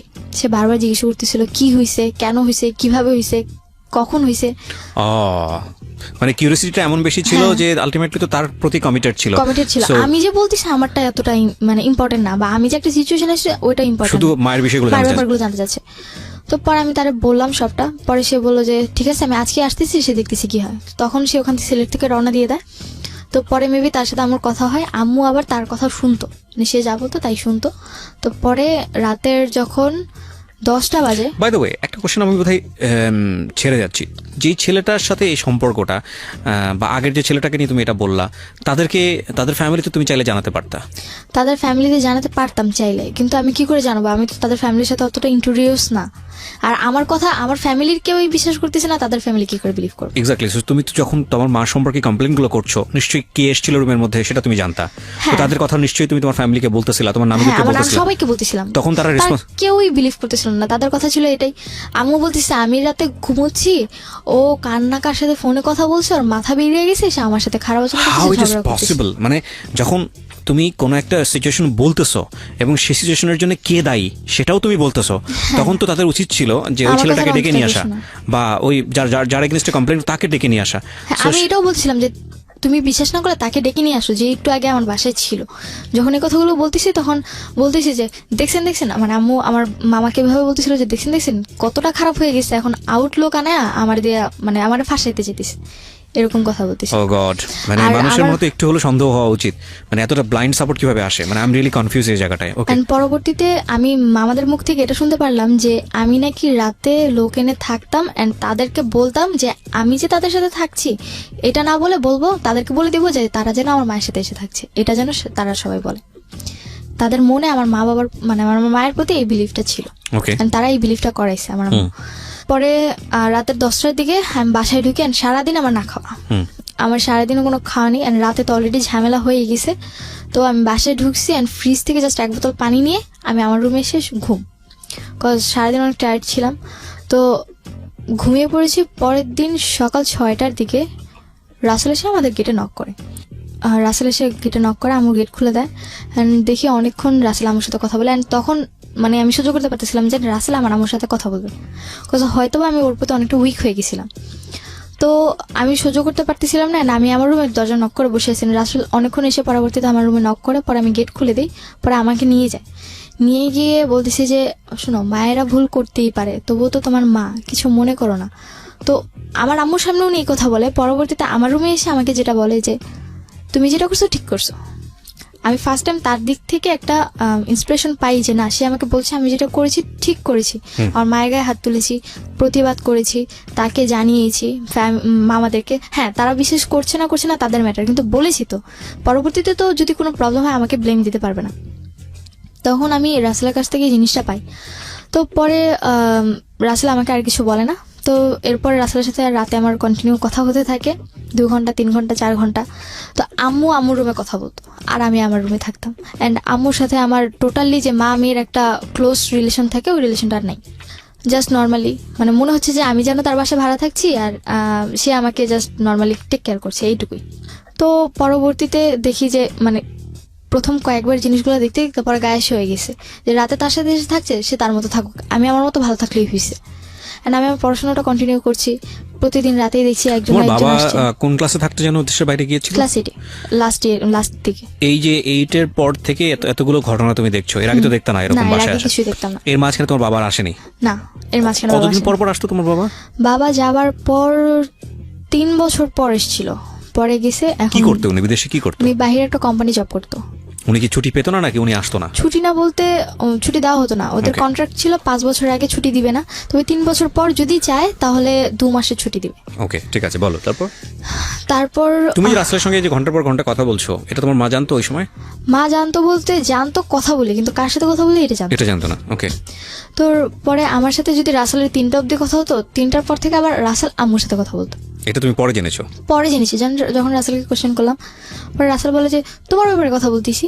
ওর কথাটা ছিল এরকম। ফাইন, তুমি যে জায়গাটায় ছিলে সেটা হচ্ছে যে তোমার আম্মুর এরপরে এইসব বিষয়গুলো তোমার কাছে তেমন একটা পাত্তা পেতো না, তুমি তোমার মতো থাকতো, তোমার মা তোমার তার মতো লাইফ লিড করতো, এবং তুমি সেখানে কি কনফার্ম ছিলে যে এরপরেও এই ধরনের ঘটনা ঘটছিল? হ্যাঁ, এরপরেও ঘটতো? হতো, আমি পরে টেক কেয়ার করতাম। তোমাদের রুমটা কি খুব পাশাপাশি ছিল? পাশাপাশি বলতে আমার রুম, তারপর একটা মাঝখানের রুম, তারপর আমার রুম। তো তোমার রুমে একটা গ্যাপ ছিল। ওকে। পরে দেখি যে রাসেল আমাকে ইন্সপিরেশন দিতে থাকে যে তুমি তোমার মায়ের ব্যাপারে প্রতি রাতে এসে থাকে, কেন কিছু বলছো না, তুমি এতদিন কেন আমার এতগুলো কথা বলো নাই, প্রতি রাতেই লোক এসে থাকে, তুমি আবার পার্টিকুলার প্রতিবাদ কোনো লোক করবা। ছিল এই লোকটা? কোনো বিশেষ লোক ছিল নাকি র্যান্ডমলি চেঞ্জ হতো এটা? চেঞ্জ আপ বলতে তুমি কয়জন লোকের সঙ্গে জানো এটা? আমি প্রথম দেখেছি 2 জন, পরবর্তীতে আরো 2 জন দেখেছি। ওকে, ঠিক আছে, বলো। হ্যাঁ, তো তারপর তোমাকে কি বললো? কন্টিনিউ 4 জন আসা যাওয়া করতো। পরবর্তী যখন আমি রাসেলের সাথে জিনিসটা প্রথমে শেয়ার করতে চাইনি, পরে ওর অনেক জোর জবরদস্তির কারণে পরে ওর সাথে যখন শেয়ার করলাম, পরে দেখলাম যে আমি যে ওর কাছে ব্যাপারগুলো শেয়ার করলাম সেই কথাগুলো ওকে আমাকে বলে দিছে। এন্ড তখন তো আমার উপর আরো বেশি টর্চার। তোমার মা এসে কি বললো বিষয়টা নিয়ে? আমার মা এসে আমি ঘুমিয়েছিলাম, এসে আমার হাত ধরে টেনে তুলছে। পরে আমি বললাম যে কি শুরু করছো তুমি এগুলো, আমাকে এরকম বলতেছে। পরে আমি বললাম আমি কি শুরু করলাম, বলে কি যে তাহলে তো একটা কাজ করতে পারো, মাইক নিয়ে মসজিদে গিয়ে মাইক নিয়ে ফুল এলাকাকে জানো আমি কি করি না করি, আর তোমার কথা কেউ বিশ্বাস করবে না, ছোটবেলা থেকে আমি এলাকা মানুষ হয়েছি, তো আমার কথাই সবাই বিশ্বাস করবে। আমার কথাটা ছিল এরকম। যে আমি কি বলছি, মানে তখন আমি পুরো আমি কি বলছি আমি কিচ্ছু বুঝতে পারতেছি না। পরে বললো যে তুমি কি মনে করো আমি কি কিছুই জানি না, আমি তো সবই জানি, তুমি রাসেলকে এইসব কথা বলছো, কেন বলছো এগুলা, কি চাও তুমি এগুলা। তো পরে আমি বললাম যে আমি কি বলছি তুমি রাসেলকে ডাক দাও, তারপর জিজ্ঞেস করি। পরে রাসেল আসলো, পরে রাসেল আসার পর আমি জিজ্ঞেস করলাম আমি আপনাকে কি বলছি আর আপনি আমার আম্মুকে কি বলছেন। পরে বললো যে দেখো আমি তো ওরকম ইন্ডিকেট করে কিছু বলিনি তোমার আম্মুকে, জাস্ট এটুকুই বলছি যে কেন উনি এগুলা করে, এগুলা তোমার উপর খারাপ এফেক্ট পড়ে। মানে সে বুঝাচ্ছে যে সে আমার উপর অনেক টেক কেয়ারিং, সে আমার অনেক টেক কেয়ার করে, এই কারণে আম্মুকে বুঝাতে চাইছে, কিন্তু এই জিনিসটা তো আমার উপর ভালোভাবে ইফেক্ট পড়তেছে না। অ্যান্ড তার প্রতি আমার একটা বিশ্বাস হয়ে গেছে যে না উনি হয়তো আমার টেক কেয়ার করতেছে। দ্যাট মিন্স তুমি কি তাকে তখন লাভ করো? হ্যাঁ, তখন তাকে লাভ করি। তোমাদের দ্বিপাক্ষিক বিষয়টা এরকম মানে মিউচুয়ালি ছিল যে না দুজনকে লাভ করো? হ্যাঁ, দুজনকে লাভ করি, এটা আমাদের মিউচুয়াল ছিল, কিন্তু আমি কখনো সহ্য করতে পারতাম না যে সে আমার আম্মুর সাথে কথা বলে। Biggest mistake, another biggest mistake এর সাইডটা থেকে, কারণ ও কিন্তু জানতো যে রাসেলের সঙ্গে ওর মায়ের এরকম একটা সম্পর্ক আছে, এবং ওর মায়ের জায়গাটা থেকে এটা বিশ্বাস করা খুবই কঠিন যে রাসেলের সঙ্গে তার সম্পর্কটা ভাই ভাইয়ের মতো, কিন্তু তারপরে ও জড়িয়ে গেছে বিকজ অফ ওর এজটা খুব সেন্সিটিভ একটা এজ, ও মাত্র ক্লাস 9-এ পড়ে, এবং ওই সময়টাতে যে ওকে সাপোর্ট দিবে, যে ওর পাশে একটু হলেও দাঁড়াবে, যে ওর সাথে একটু ভালো কথা বলবে, তার প্রতি ও দুর্বল হবে। এই বয়সটা এরকম, এবং সেটাই হয়েছে, এবং ইটস আ বিগেস্ট মিস্টেক। কিন্তু কিছু করার নেই, কারণ ও ধরা, ওর বয়সের কাছে ধরা, এগুলো একটু খেয়াল রাখতে হবে। হ্যাঁ, এটা একটা অ্যানাদার পয়েন্ট। ওকে, বলেন। তারপর রাসেলের সাথে আমার ঘোরাফেরা এরকম চলতেছে। তো একদিন আম্মু জানতে পারে যে আমি রাসেলের সাথে বাইরে ঘুরতে গেছি, অ্যান্ড বাসায় আসার পর আম্মু যখন জিজ্ঞেস করলো কোথায় গেছিলাম, পরে আমি বললাম যে বাইরে গেছিলাম। আমি মিথ্যে বলি আম্মুকে, পরে আম্মু বলে যে আমি তো জানি তুমি রাসেলের সাথে বাইরে গেছো। আমি অবাক হয়ে যাই, কি করে জানলাম। পরে রাসেল এসে আম্মুকে কোনোভাবে ম্যানেজ করে। তো রাসেলকে আম্মু এতটাই বিশ্বাস করতো যে রাসেল যদি বলতো যে না আমি আপনার মেয়েকে নিয়ে পালিয়ে গেছি, তারপরে যদি এসে বলতো যে না আমি ওকে জাস্ট নর্মালি দেখতে নিয়ে গেছি জায়গাটা, ওটাই বিশ্বাস করতো আমার আম্মু। তো এতটা বিলিভ করতো। আর এর মধ্যে তো 4-5 জনের সাথে আমার অলরেডি রিলেশন চলতেছে, তাও রাতে। এগুলো তুমি রাসেলের সাথে শেয়ার করতে? হ্যাঁ, এগুলো আমি রাসেলের সাথে, এরপর থেকে আমি আমার টোটালি সবকিছু ওর সাথে শেয়ার করতাম। তো রাসেল এগুলো জানার পরে কি বলতো?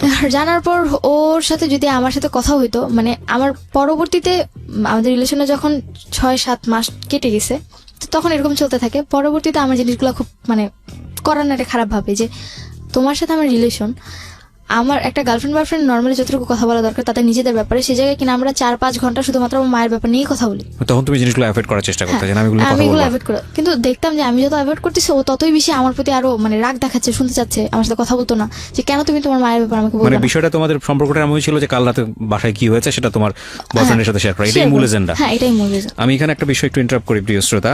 আজকে যে স্টোরিটা আমরা এখানে প্রচার করছি সেখানে ওর সামাজিকতার কথা চিন্তা করে, এবং এই ধরনের স্টোরিতে শুধু সামাজিকতা না, যাতে করে এটা একটা খুব স্বাভাবিক পার্সপেক্টিভ থেকেও ওর নাম এখানে অন্য নাম ব্যবহার করা হয়েছে, ওর আসল নাম প্রকাশ করা হয়নি। ওর ভোকালটা যেটা আপনারা শুনতে পাচ্ছেন ওটা রিয়েল ভোকাল না, এটা আমরা রেডিও এন্ড থেকে চেঞ্জ করে দিয়েছি। দিস ইজ রেকর্ডেড স্টোরি, আমরা রেডিও এন্ড থেকে এটা চেঞ্জ করেছি। এবং শুধু তাই না, ও যত নাম এখানে ব্যবহার করছে, যত পরিচয় এখানে এসছে, প্রত্যেকটা জিনিস হচ্ছে ফেক। শুধুমাত্র স্টোরিটা ও যেভাবে বলছে ওর জায়গা থেকে রিয়েল, এবং যাতে করে ওর সামাজিকতায় কোনো সমস্যা না হয় সেজন্যই এই নামগুলো বা ওর ভোকালটা সবকিছু চেঞ্জ করা হয়েছে, এবং যাতে করে ওর সামাজিকতায় কোনো সমস্যা না হয়। আমরা মূল ঘটনা থেকে কি শিক্ষা নিব সেটাই হচ্ছে বিষয়, সেজন্য মূল ঘটনার দিকে আপনারা ফোকাস করুন। ও কে, কোন এলাকা থেকে আসছে, কি এটা ফাইন্ড আউট করবেন না, ঠিক আছে? ওকে। বলো তারপর। তো এর মধ্যে আবার জানতে পারি যে আম্মু আমার ব্যাপারে যে 4-5 জনের সাথে তার রিলেশন ছিল, সে তাদেরকে কন্টিনিউ আমার ব্যাপারে খারাপ কথা বলে যেত। শুধু তাই না, আমার নানু বাড়িতে গেলে আমার টপিক থাকতো খারাপ ব্যাপার। আমার বাবার সাথে তো প্রতি রাতে, মানে যদি মানে আল্লাহ 30 দিন যদি আমার বাবার সাথে তার কথা হতো, প্রতি রাতে আমার বাজে টপিক নিয়ে আব্বুর সাথে কথা হতো। অ্যান্ড আস্তে আস্তে আব্বুর মনটা বিষিয়ে তুলেছে যেটাকে বলে। হ্যাঁ, তো তুলতে তুলতে এমন একটা পর্যায়ে চলে গেছে যে আমার সাথে বাবা টোটালি কথা বলতে চায় না। অ্যান্ড আমি পুরোপুরি খারাপ হয়ে গেছি, মানে খারাপ কি তার চেয়েও খারাপ হয়ে গেছে আমার বাবার কাছে এটা। আমি তো তার কথা, আমি একটা হাজি মানুষ হয়ে কেন এরকম একটা খারাপ মেয়ে পেটে ধরছি, কেন জন্ম দিছি, তো এটা হচ্ছে মূল কথা। আমার মায়ের মানে বাবা মাকে এটা বলতো, অ্যান্ড মাঝে মধ্যে এটাও বলতো যে ওই যে বান মেরে যে মানুষ মেরে ফেলে, আমার বাবা বলতো যে তোকে ওকে মেরে ফেল, তারপরে বাঁচা রেখে কি লাভ। তো তারপরে রাসেলের সাথে যখন আমাদের রিলেশনটা 8 মাসের কাছাকাছি চলে আসলো, এরপরে দেখলাম যে না, আমার সাথে যতটা ওর ওঠা বসা কথাবার্তা তার চেয়ে বেশি আমার আমার সাথে ঘনিষ্ঠতা। আমার বাসায় আসলে আমি আবার তখন কোচিং করতাম, তো আমি যেটুকু টাইম কোচিংয়ে থাকতাম ওইটুকু টাইম আমার বাসায় থাকতো, আমি আসার আগে চলে যেত। এটা আমি আমার ভাইয়ের কাছ থেকে শুনি। পরবর্তীতে আবার দেখলাম যে আমি যদি স্কুলে যাই, আমার স্কুল থাকতো মানে 7টা থেকে 7:30 থেকে পিটি শুরু হয়ে যেত, তা আমাকে 7টার মধ্যে উপস্থিত থাকতে হতো, 4:30 থেকে বাসা থেকে বেরিয়ে যেতাম। তখনও আমার বাসায় আসতো, আর আমার স্কুল ছুটি হতো 1:15-তে, আর আমার আস্তে আস্তে বাসা যেতে যেতে এরকম 1:45 বেজে যেত, তার আগেও চলে যেত বাসা থেকে। এই জিনিসগুলো আমার খুবই খারাপ লাগে। অ্যান্ড পরবর্তীতে রাসেলের ম্যাটার নিয়ে প্লাস বাদবাকি যে ম্যাটারগুলো ছিল ওগুলো নিয়ে আম্মুর সাথে আমার তর্ক লাগতে থাকে। তো পরবর্তীতে আম্মু বলে যে তাহলে তোর বাসায় খাওয়া দাওয়া বন্ধ, তুই বাসায় খাওয়া দাওয়া করবি না, জাস্ট তোরে থাকতে দিলাম দয়া করে আমার বাড়ি দেখে। আর কথায় কথায় আমাকে শুনতে হতো এটা তার বাড়ি, মানে বাড়িটা তো আসলে ওনার নামে হ্যাঁ ছিল। ওনার নামে। আর কথা বলতে একটাই যে এটা তোর বাবার বাড়ি না, যে তুই তোর নিজের পছন্দ মতো চলবি বা তুই তোর কথাগুলো বলবি, আমি এগুলো শুনবো। another important point প্রিয় শ্রোতা, যে এখানে বাবার শক্ত হওয়ার সুযোগ ছিল কিনা আদৌ? আচ্ছা, তোমার বাবার কি এতটুকু সামর্থ্য ছিল না সে নিজে একটা বাড়ি করে, বা তারপর তোমার না। মার উপর অর্থনৈতিকভাবে ডিপেন্ড ছিল? আমার বাবা বলতে গেলে গ্রামে বাবার প্রচুর সম্পত্তি জায়গা আছে, কিন্তু ঢাকার মেয়ে বাবা পছন্দ করে, সেই ক্ষেত্রে আমার মায়ের বাড়ি ছিল, এখানে বাবা মোটামুটি উইক ছিল আমার মায়ের প্রতি। ওকে, ঠিক আছে, বলো।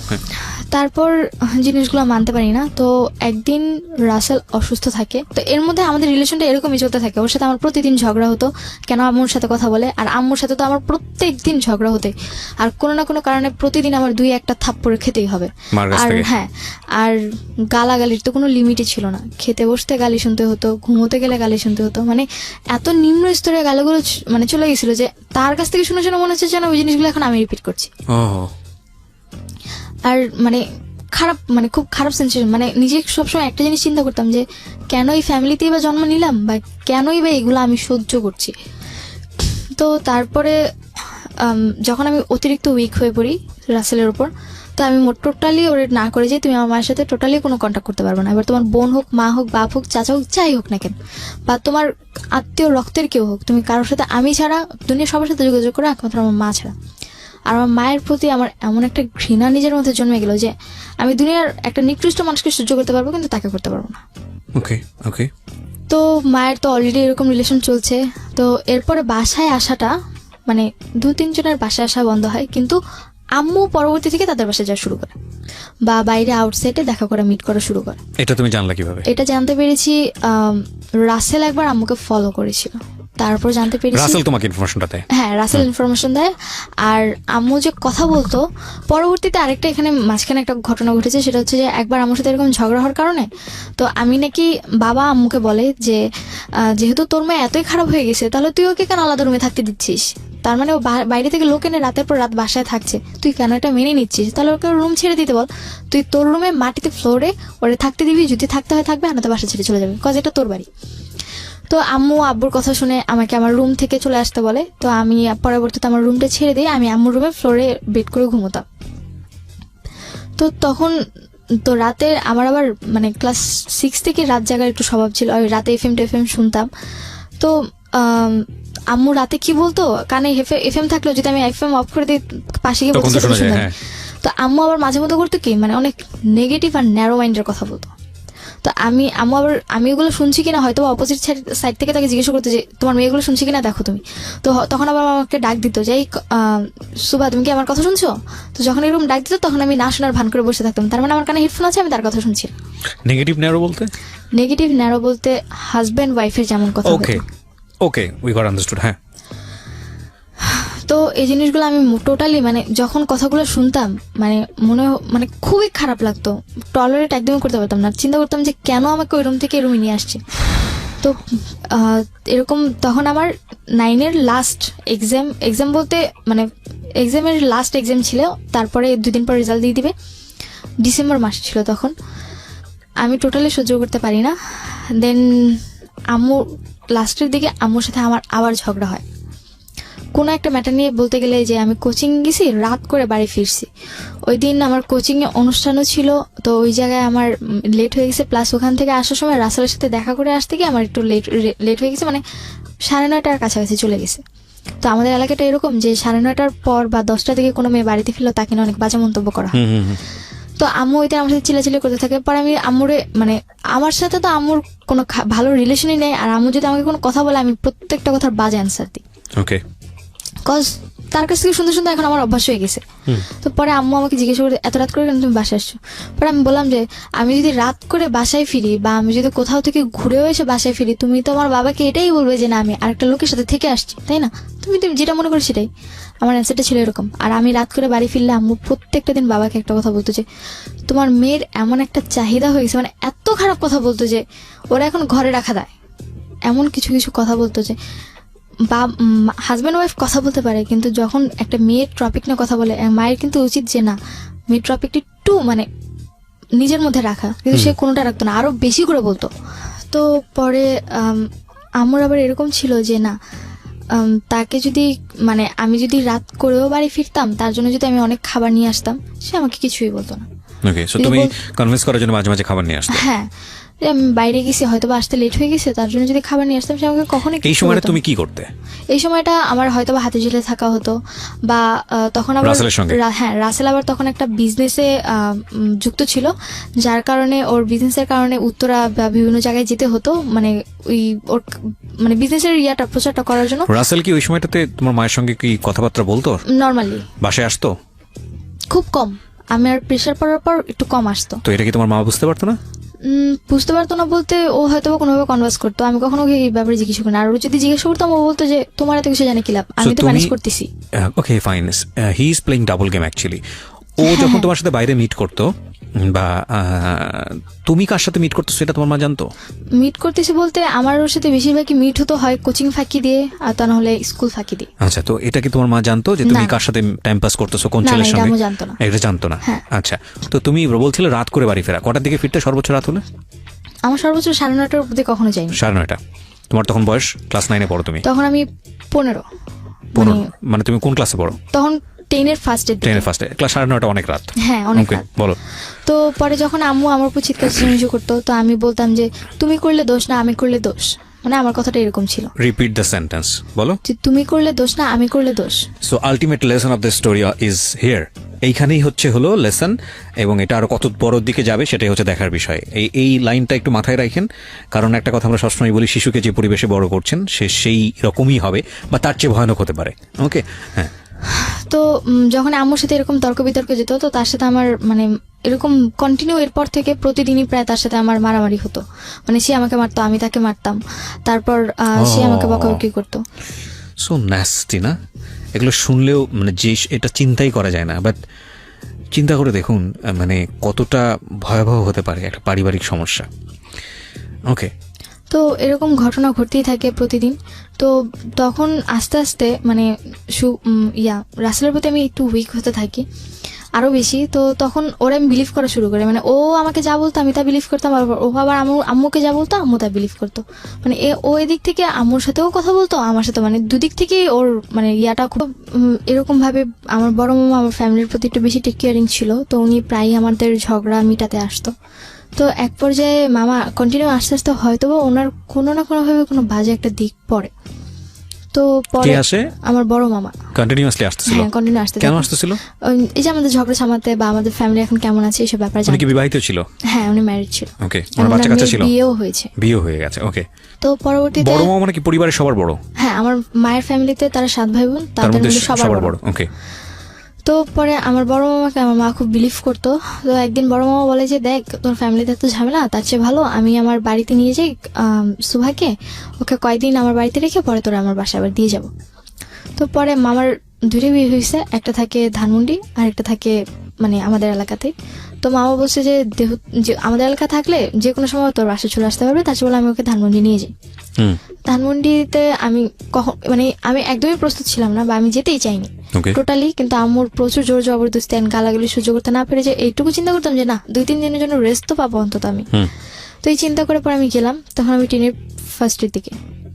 তো যখন আমি ধানমন্ডি মামার বাড়িতে গেলাম, তো ওই দিনটা ছিল যে মামাদের বাড়িটা ছিল এরকম যে মানে ফুল বাড়িটার মধ্যে একটাই মানে একতলা বাড়ি। তো 2টা ফ্ল্যাট ছিল, এক ফ্ল্যাটে হাজব্যান্ড ওয়াইফ থাকতো, তারা সকালে চলে যেত, রাতে আসতো। আরেক ফ্ল্যাটে মামা আর তার ওয়াইফ থাকতো। আর আশেপাশে সামনে ছিল বড় একটা মাঠ, আর ডান পাশেও এরকম খোলামেলা ছিল, আর পিছনে ছিল মানে বাগান টাইপের। তো যখন ওই বাড়িতে গেলাম, তো প্রথম দিন মোটামুটি নিজেদের বাড়ি, নিজেদের বলতে ভাড়া থাকতো তারা। তো প্রথম দিনটা মোটামুটি মামি আমার খুব টেক কেয়ারিং করে। তো মামি আবার জব করতো, মামা নর্মালি কিছু করতো না। তো মামি সকালবেলা জবে চলে যায়, পাশের বাড়ির লোকেরাও চলে যায়। তো আমি মানে ড্রয়িং রুমে বসে টিভি দেখতেছিলাম। তো মামার আচরণগুলো আমার কাছে খুব একটা ভালো লাগেনি, মানে সে অন্যরকম আচরণ করতেছিল।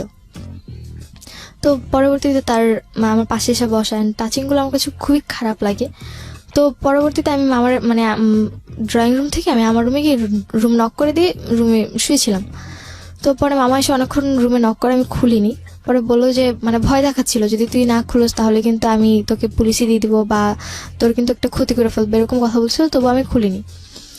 তখন আমার কাছে ফোন নেই, তখন আমার ফোন নিয়ে গেছে আম্মু।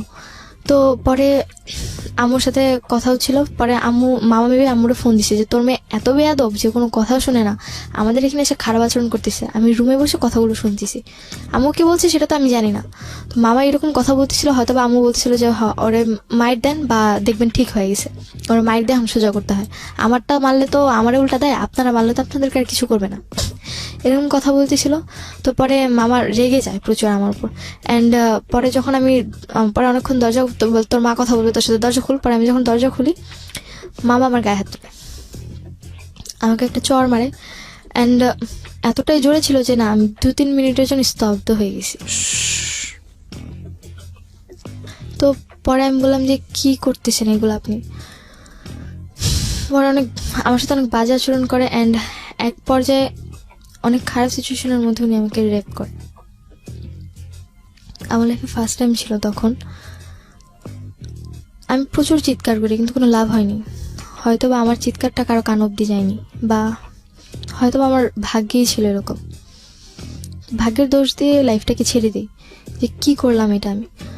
তো ওই দিন এই সিচুয়েশন যাবার, উনি তোমাকে কি বলে এই ঘটনার পরে? এই ঘটনার পর আমাকে একটাই কথা বলে যে তোর মায়ের মানে পরবর্তীতে ওনার মুখ থেকে আমি যেটা জানতে পারলাম যে হয়তো ওনাদের ফুল ফ্যামিলিটাই এরকম।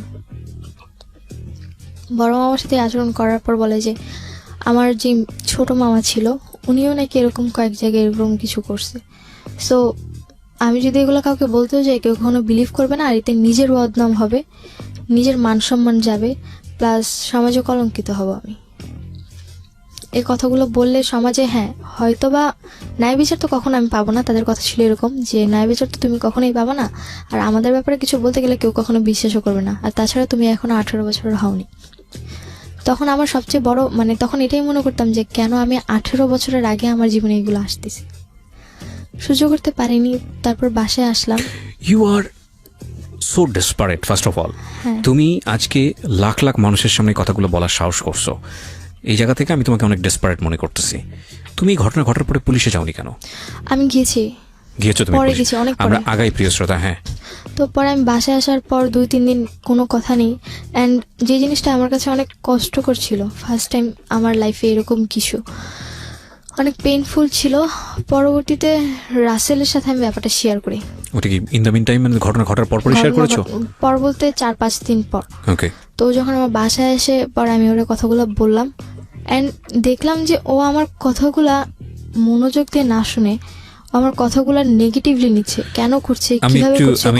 এক্স্যাক্টলি মানে ও বেসিক্যালি ওই ঘটনাগুলো মানে মোমেন্টটা জানার চেষ্টা করতেছে হ্যাঁ। এবং ওই মোমেন্টটা থেকে এক যেগুলো আমি ধরনের বলতে মজা চাচ্ছিলাম। নেবার চেষ্টা করতেছে। হ্যাঁ, এক্স্যাক্টলি। ওকে, তারপর? যেটা আমি কোনোভাবে ওরা বলতে পারতেছিলাম না, আমার নিজের কিছু গিল্টি ফিল হচ্ছিল যে আমি এগুলা কিভাবে বলবো একটা মানুষকে। মানে ও আসলে সেক্সুয়ালি একটা বিকৃত মানসিকতার ছিল, মানে টু বি অনেস্ট যতটুকু ওর কাছ থেকে জানতে পেরেছি, যদি সত্যি হয়ে থাকে তাহলে এটা মোটামুটি ক্লিয়ার। নইলে একটা মেয়ে যখন এরকম একটা সিচুয়েশনে পড়ে তখন তার কাছ থেকে এত কিছু কোয়ারি করা, মানে এবং সেটা আমি তোমার কথাটা যতটুকু বুঝতে পেরেছি ওই মোমেন্টটা সম্পর্কে বেশি বেশি জানতে চাচ্ছিল। ও আসলে বিকৃত মানসিকতা ছিল, এছাড়া মানে আর কিছুই বলা যায় না। তো পরে এই ব্যাপারগুলো আমি ওর সাথে ওরকম ভাবে শেয়ার করতে পারিনি, যার কারণে ও আমার উপর রেগে যায়। অ্যান্ড রেগে যায়, আমার কাছে উল্টাপাল্টা অনেক কথা বলে। অ্যান্ড পরবর্তীতে আমি ওরে কথাটা বলতে মানে আমার মনে হয় যে 2 সেকেন্ডও লেট করিনি, এর মধ্যে ওকে কথাগুলো আমাকে বলে দিছে, যে কথাগুলো আমি কার সাথে শেয়ার করতে চাচ্ছিলাম না। মানে তোমার এই আনএক্সপেক্টেড যে ঘটনাটা সেটা তোমার মাকে বলে দিয়েছে? আমাকে বলে দিয়েছে। তো আম্মুকে যখন ব্যাপারগুলো বলে, আম্মু সাথে সাথে আমার রুমে আসে, ও চলে যায়, তারপর আমার রুমে এসে বলে যে তো এতটা নিচে নামছিস যে তুই এখন আমার ভাইয়ের নামে ব্লেম দেওয়া শুরু করলি। আমি আমার কষ্টটা কারোর সাথে শেয়ার করতে পারতেছিলাম না, যে আমি এতটা বড় একটা প্রবলেমে পড়লাম যে অন্তত আমার মা আমার প্রবলেমটা শুনছে না, আমাকে উল্টো ব্লেম দিচ্ছে যে আমি তার ভাইয়ের নামে কেন ব্লেম দিচ্ছি। অ্যান্ড 4-5 দিন কি 1 সপ্তাহের মতো আমি ঘর থেকেই বের হই না, ঘরেই থাকি। তারপর আমার এক্সাম পড়ে যায়, 10-এর ফার্স্ট ইয়ার এক্সাম এপ্রিলে পড়ে। তো পরে আমার এক্সাম দিন ছিল, ওই দিন আমার অ্যাকাউন্টিং এক্সাম ছিল। অ্যান্ড দিনটা ছিল মেবি মঙ্গলবার দিন ছিল। ওই দিন রাসেল অনেক অসুস্থ ছিল।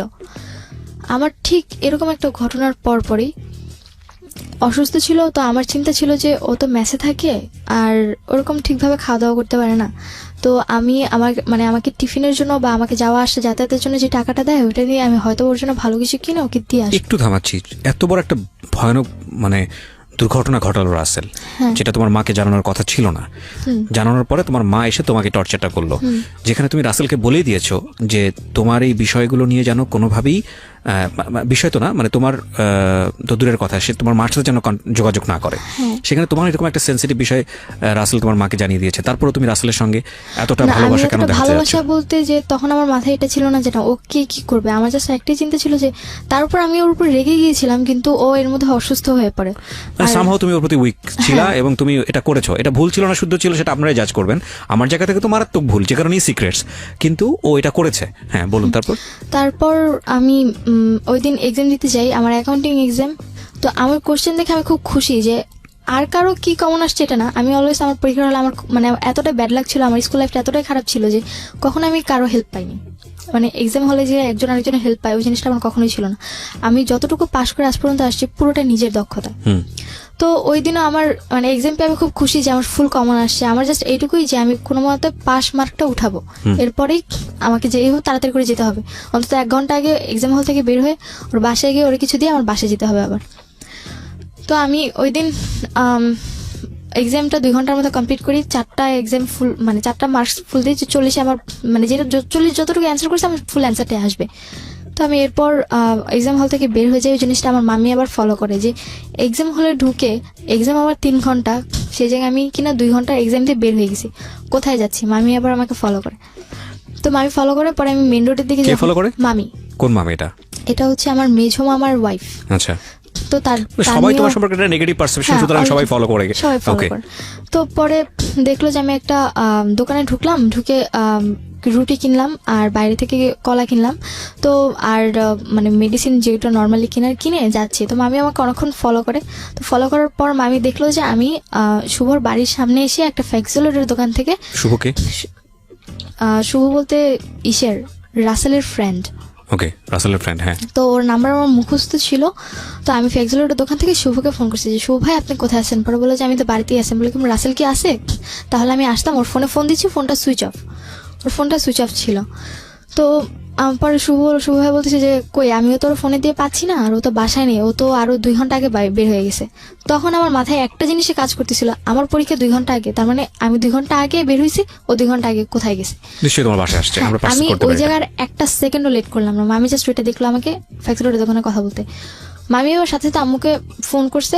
আম্মুর ফোনটা তখন সুইচ অফ ছিল। আমার লাকটা এত ভালো ছিল যে হয়তো বা কিছু জানার জন্য আল্লাহ আমাকে এই জায়গায় হেল্প করছে। ওকে, এবং ভয়ানক কিছু একটা আমরা দেখতে চাচ্ছি, এটা আমরা খুব ভালো করেই বুঝতে পারছি। তো আমি যখন শুভ ভাইয়ের কাছ থেকে ইনফরমেশনটা পাই, আমার মাথা আর কোনো কাজ করে না, আমাকে যেভাবে হোক বাড়ি পৌঁছতে হবে, এবার 1 ঘন্টায় হোক বা 5 মিনিটে হোক। তো আমি যে ফ্যাক্স রোড থেকে ফোন করেছিলাম সেখান থেকে আমার বাসাটা বেশি একটা দূরে ছিল না। তো আমি যেহেতু এলাকা ছোটোবেলা থেকে বড় হয়েছি, সেক্ষেত্রে আমাকে কেউ কিছু কখনো বলেনি, তো আমি ওখান থেকে দৌড় শুরু করি। তো আমি বাসার গলির সামনে গিয়ে এক পর্যায়ে হাঁপিয়ে যাই, তো ওখানে একটু দাঁড়াই যে আমাকে দৌড়ে যদি আমি বাসায় যাই তাহলে ওরা নক পেয়ে যাবে, আমাকে এমনভাবে যেতে হবে যে না আমি হঠাৎ করেই আসছি। তো পরে আমি বাড়িতে মানে গেটটা, আসলেই মনে হয় ওই দিন আমার লাকটা খুব ভালো ছিল, গেটটা যখন আমি খুলি ওরা হয়তো বা কোনো টের পায়নি, আমি গেটটা আস্তে খুলে শুটা খুলে স্কুলের যখন আমি ঘরে ঢুকি, হয়তো আমার ছোট 2 ভাই তখন বের হচ্ছিল। তো এই জিনিসগুলো আমার ছোট 2 ভাইয়ের মধ্যে অনেক খারাপ প্রভাব পড়ে, ওরা মানে খুব খারাপ আচরণ করতে থাকে। অ্যান্ড এখনো পর্যন্ত আমার ছোট 2 ভাই মানে এতটাই খারাপ আচরণ করে, ওদের আচরণটা এতটাই মানে নিম্ন টাইপের। খারাপ বলতে অনেক খারাপ আচরণ করে, কারোর সাথে ভালো ব্যবহার করে না। খারাপে তো বিভিন্ন রকমের টাইপ আছে, মানে কথা বলার স্টাইল ভালো না, বকা দিয়ে কথা বলে যাকে বলবে, আবার উগ্র আচরণ, অনেক উগ্র আচরণ, আর কারোর সাথে কোনো ভালো আচরণ করে না। ওই জিনিসগুলো হয়তো বা ওদের মধ্যে কোনো একটা এফেক্ট পড়েছে। তখন ভাই দুটো তখন বের হয়ে যায়, তো আমাকে আমার মানে মেজো যে ভাইটা ছিল আবার আম্মুর আবার সব কথা শুনে, তো ছোটটা আবার আমার কথা শুনে। মেজোটা দেখছে আমাকে, দেখে ও চাল থেকে চিৎকার করছে, আম্মু আপু কিন্তু ঢুকলো বাড়িতে। মানে ও পাশের বাড়ির চালে মানে কয়েকটা ছেলে মিলে চালের মধ্যে ঘুরে উড়াইতেছিল, তো আমাকে দেখছে আবার। তো আমি যখন আস্তে করে ঘরে ঢুকে শুটা খুলছি তখন চিৎকার করেছে যে আম্মু আপু কিন্তু ঘরে ঢুকলো। এই কথাটা আম্মু শুনছে, শুনে তাড়াতাড়ি করে যেই উঠতে গেছে, আমি রুমের মধ্যে প্রবেশ করে যখন তাদেরকে এমন একটা সিচুয়েশনে দেখি যেটার জন্য সত্যি হয়তো বা আমার জন্য আনএক্সপেক্টেড ছিল। আমি ওখানে খাবারগুলো রেখে বসে, এটা তোমার জন্য আনএক্সপেক্টেড ছিল, বাট আমাদের জন্য সবার জন্য, যারা আমরা স্টোরিটা শুনছিলাম তাদের সবার জন্য এটা এক্সপেক্টেড ছিল। ওকে, অন্যান্য সবার ক্ষেত্রে এটা যেমনটা হোক নিজের ক্ষেত্রে মেনে নিয়েছি, হয়তো বা ওই দিক থেকে আমার কোনো উইকনেস ছিল না, কিন্তু অফকোর্স তোমার উইকনেস ছিল এবং ওটা ভুল ছিল। আমি তো বলছি যে অ্যাডোলেসেন্স পিরিয়ডে ছিল, তুমি সবই তোমার মধ্যে প্রতিবাদ সত্তা গ্রো করেছে, কিন্তু লজিকটা গ্রো করেনি। লজিকটা যদি গ্রো করতো তাহলে তুমি নিশ্চয়ই ছেলেটার সাথে এভাবে জড়াতে না। হ্যাঁ, তো পরে যখন এই জিনিসগুলো দেখে আমার হাত থেকে কলার রুটি পড়ে যায়, তো আমার ছোট ভাইটা মানে মেজো যে ভাইটাও চাল থেকে তাড়াতে মানে পাশের বাড়ি চাল থেকে নেমে আমাদের বাড়িতে ঢুকে বয়স কত ওর বয়স এখন চলতেছে মেবি 12, আর তখন ছিল মেবি 8 কি 9 এরকম ছিল। তো পরে ও আর কোনো কথা বলে না, ও এই সিচুয়েশনটা দেখে ওর সামনে, মানে এমন কোন সিচুয়েশন কি ছিল যে খুবই বিব্রতকর? অ্যান্ড রাসেল যখন ব্যাপারটা দেখে, ও আমাকে মানে নিজের চোখকে তো আমি আর অবিশ্বাস করতে পারবো না, এতদিন না হলে আমি নিজেকে অবিশ্বাস করে ওকে বিশ্বাস করে আসছি, এরপর থেকে ওকে মেনে নেওয়াটা আমার পক্ষে সম্ভব। কি করলে তুমি ওই সময়টাতে? তখন আমি হাত থেকে ওগুলো ফেলে দিই, মানে প্রথমে হাত থেকে পড়ে যায়, পরে আমি এই কথাটা বলি যে মানে একটা বকা দিই ওরে যে তোর মতো এরকম খারাপ টাইপের ছেলের জন্য আমি যে এই খাবারটা নিয়ে এসেছিলাম তোর অসুস্থতার জন্য, এটা মনে হয় তোর 7 কপালের ভাগ্য। এটা বলে রুটি আর কলাটা ধরে ফিক্কা মারে একদম গেটের বাইরে ফেলে দিই। আর ছোট ভাইটার সাথে সাথে আম্মু বলে যে তুমি বাইরে যাও, তো বের হয়ে যায়। আর একদম যে ছোট ভাইটা ওকে নানু বাসায় পাঠায় দেয়। তো আমি গেট আটকে দিই, পরে ওদের দুজনকে রুমে রাখি। তো রুমে রেখে বলতেছি যে এখন কি করবে বলো, এখন আমার কেমনে অবিশ্বাস করা বাবা, এখন এর আগেরগুলো তো নিজের চোখে দেখছি, এবার তো তোমাদের দুজনকে একসাথে দেখলাম।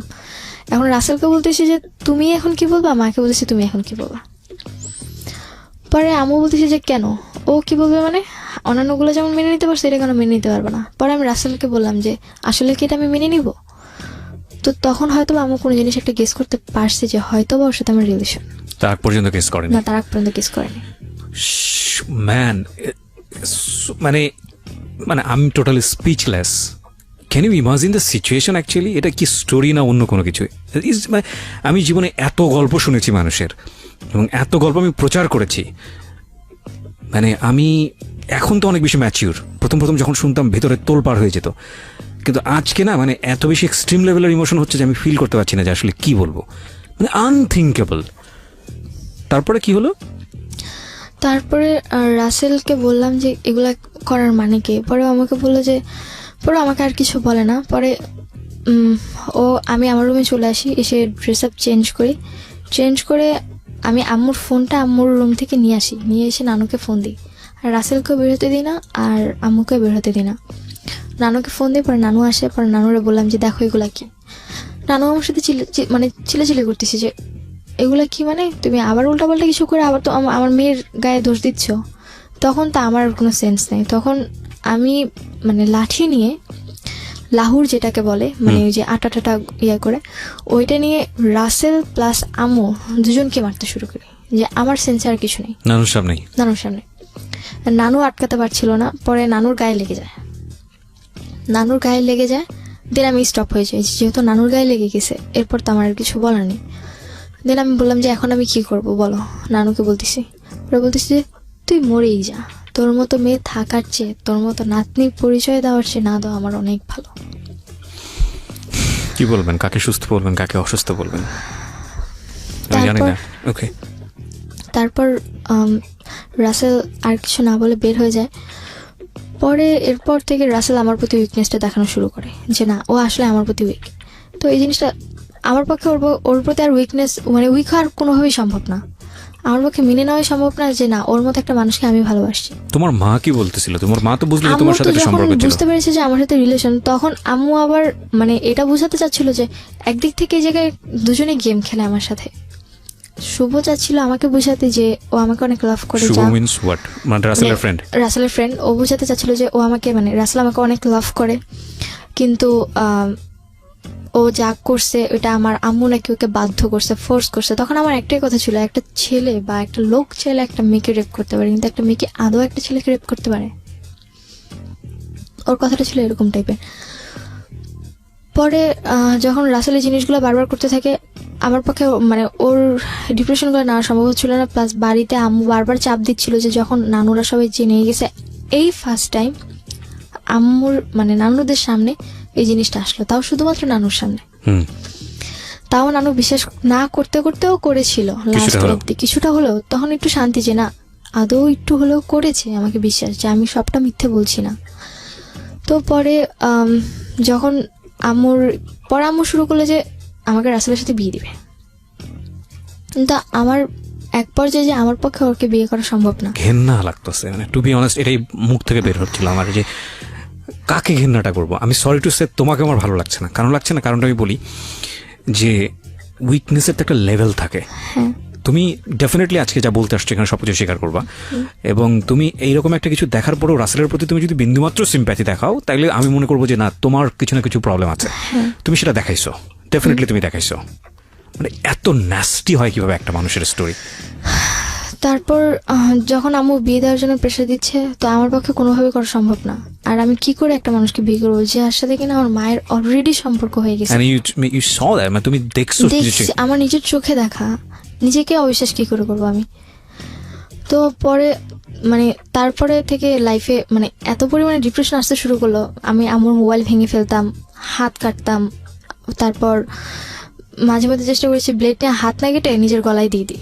একটা জিনিস খেয়াল রাখবেন প্রিয় শ্রোতা, আমরা সিচুয়েশনটাকে ডিনাই করতে পারি না। আমরা হয়তো ওকে হেট করব, আমরা হয়তো এটা শোনার পরে আমাদের গা ঘিনঘিন করবে, বাট সিচুয়েশন ইজ সিচুয়েশন, এবং এটা কারো ধারে না। যার জীবনে ঘটেছে সেই জানে।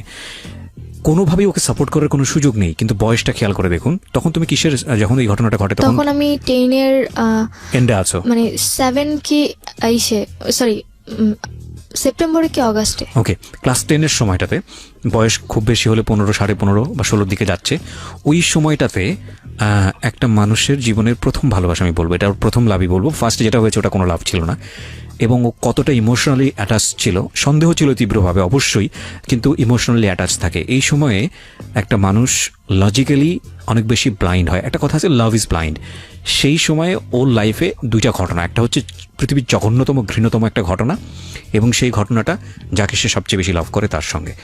এখন এইটার ওর ব্যালেন্স করা ওর বয়সের জায়গাটা থেকে ইজ রিয়েলি ডিফিকাল্ট। এই জিনিসগুলো যেন একটু চিন্তা করি। হ্যাঁ, প্লিজ বলুন। তারপর রাসেলের বাবা আসছে, ওর ভাইরা আসছে, ওর কিসের জন্য আসছে? বিয়ের জন্য। আম্মু ওদেরকে ডাকা আনছে। তো পরে রাসেলের বাবা যখন আমার বাসায় আসছে, আম্মু বলতেছে তুমি রেডি হও, তোমাকে দেখতে আসবে আজকে। পরে বললাম না, আমি জানতাম না। পরে আমাকে বলতেছে কে দেখতে আসবে? পরে বললো যে রাসেলের বাবা আসছে। পরে আমি নর্মালি বাসায় যেরকম থাকি সেম ওইভাবেই ছিলাম।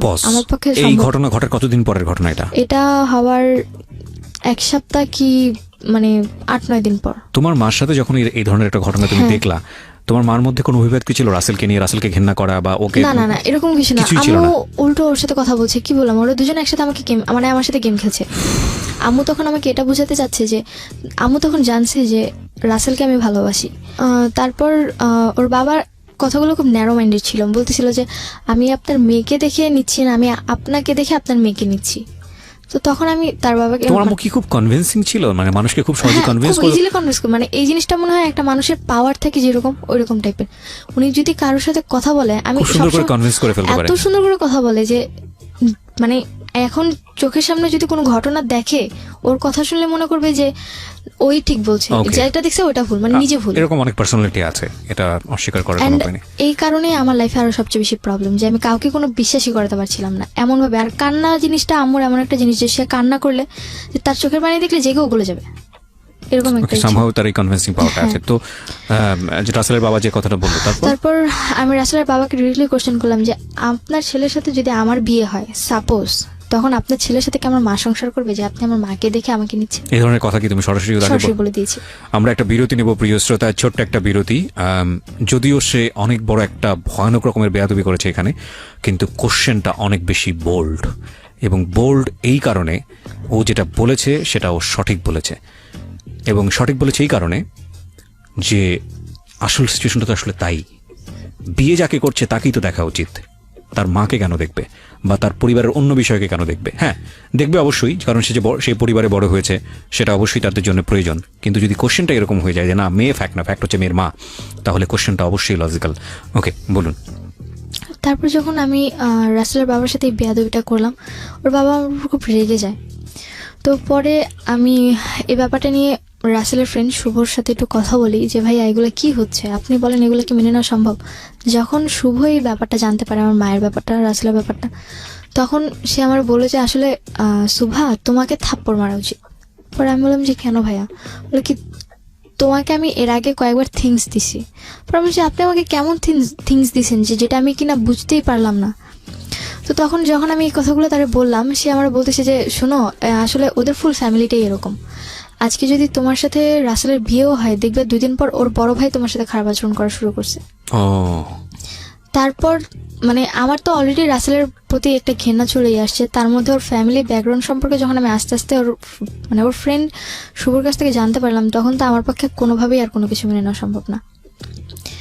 তারপর আমি কি করব কিছু বুঝতে পারতেছিলাম না। এই কথাগুলো শোনার পর তাৎক্ষণিক আমি ওখান থেকে চলে এসে আর রাসেলের বাসায় যাই, মানে ওর মেসেজে ওর কলার ধরে, মানে যে গেঞ্জির টি শার্টটা পরেছিল ওটার কলার ধরে ওকে রাস্তায় নিয়ে এসে রাস্তার মাঝখানে ওকে একটা থাপ্পড় মারি যে তোর মতো ছিল এটাই প্রাপ্য।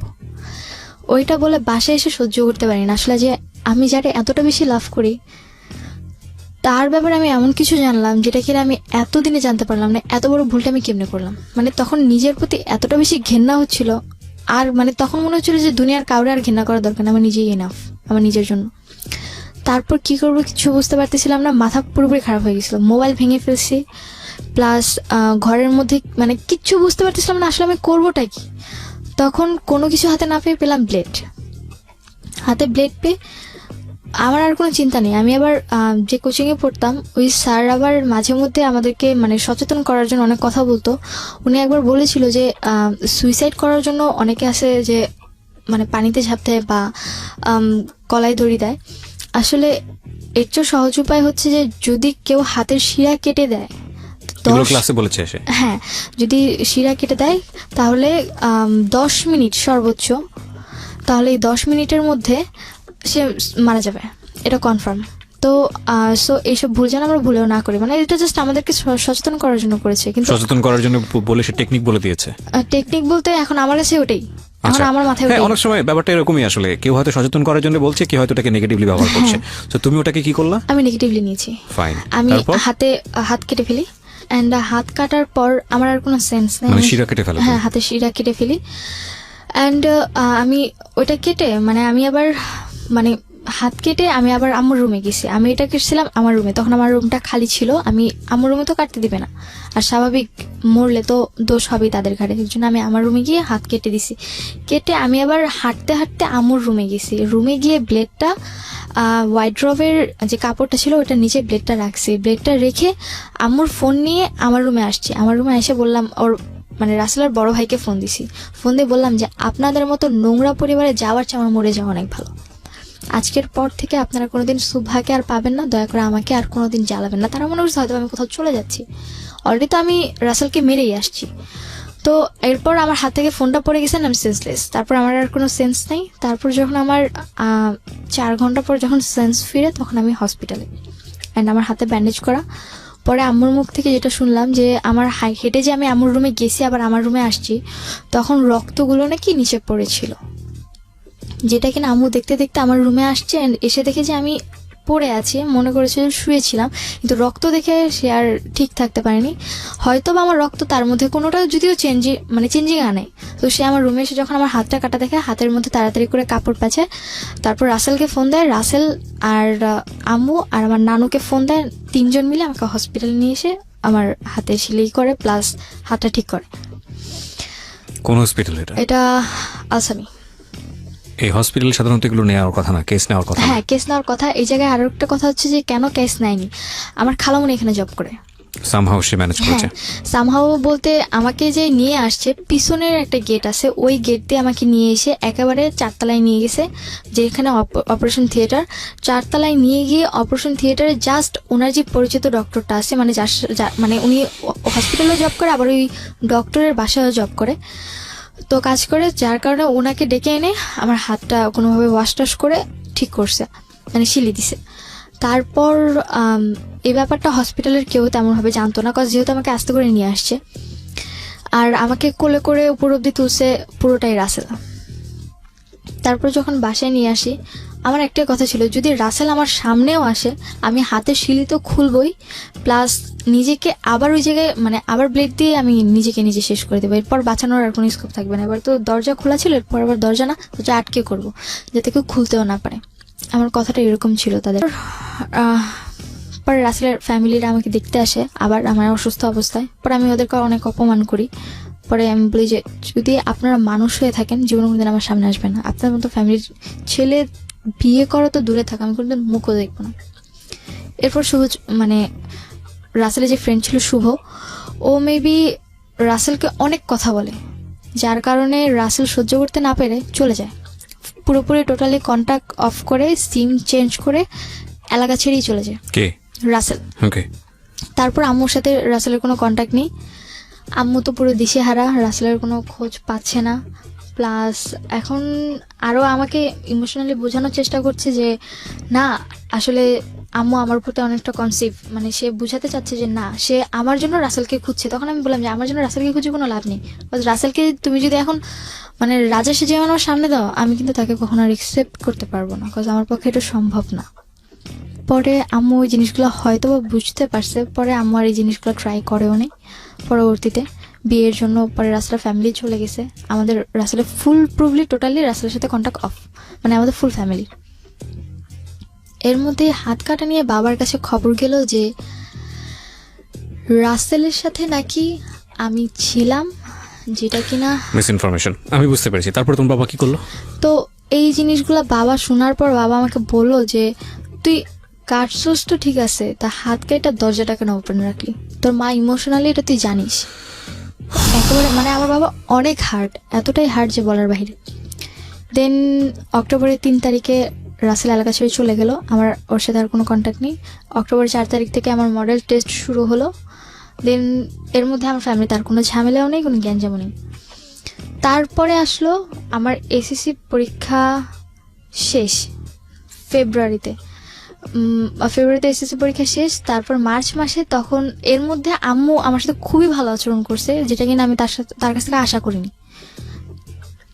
কিন্তু বাবার সাথে আমার কোনো কন্ট্যাক্ট নেই। ওই দিন লাস্ট কথা হয়েছিল, এরপর আমার সাথে বাবার আর কোনো কন্ট্যাক্ট নেই।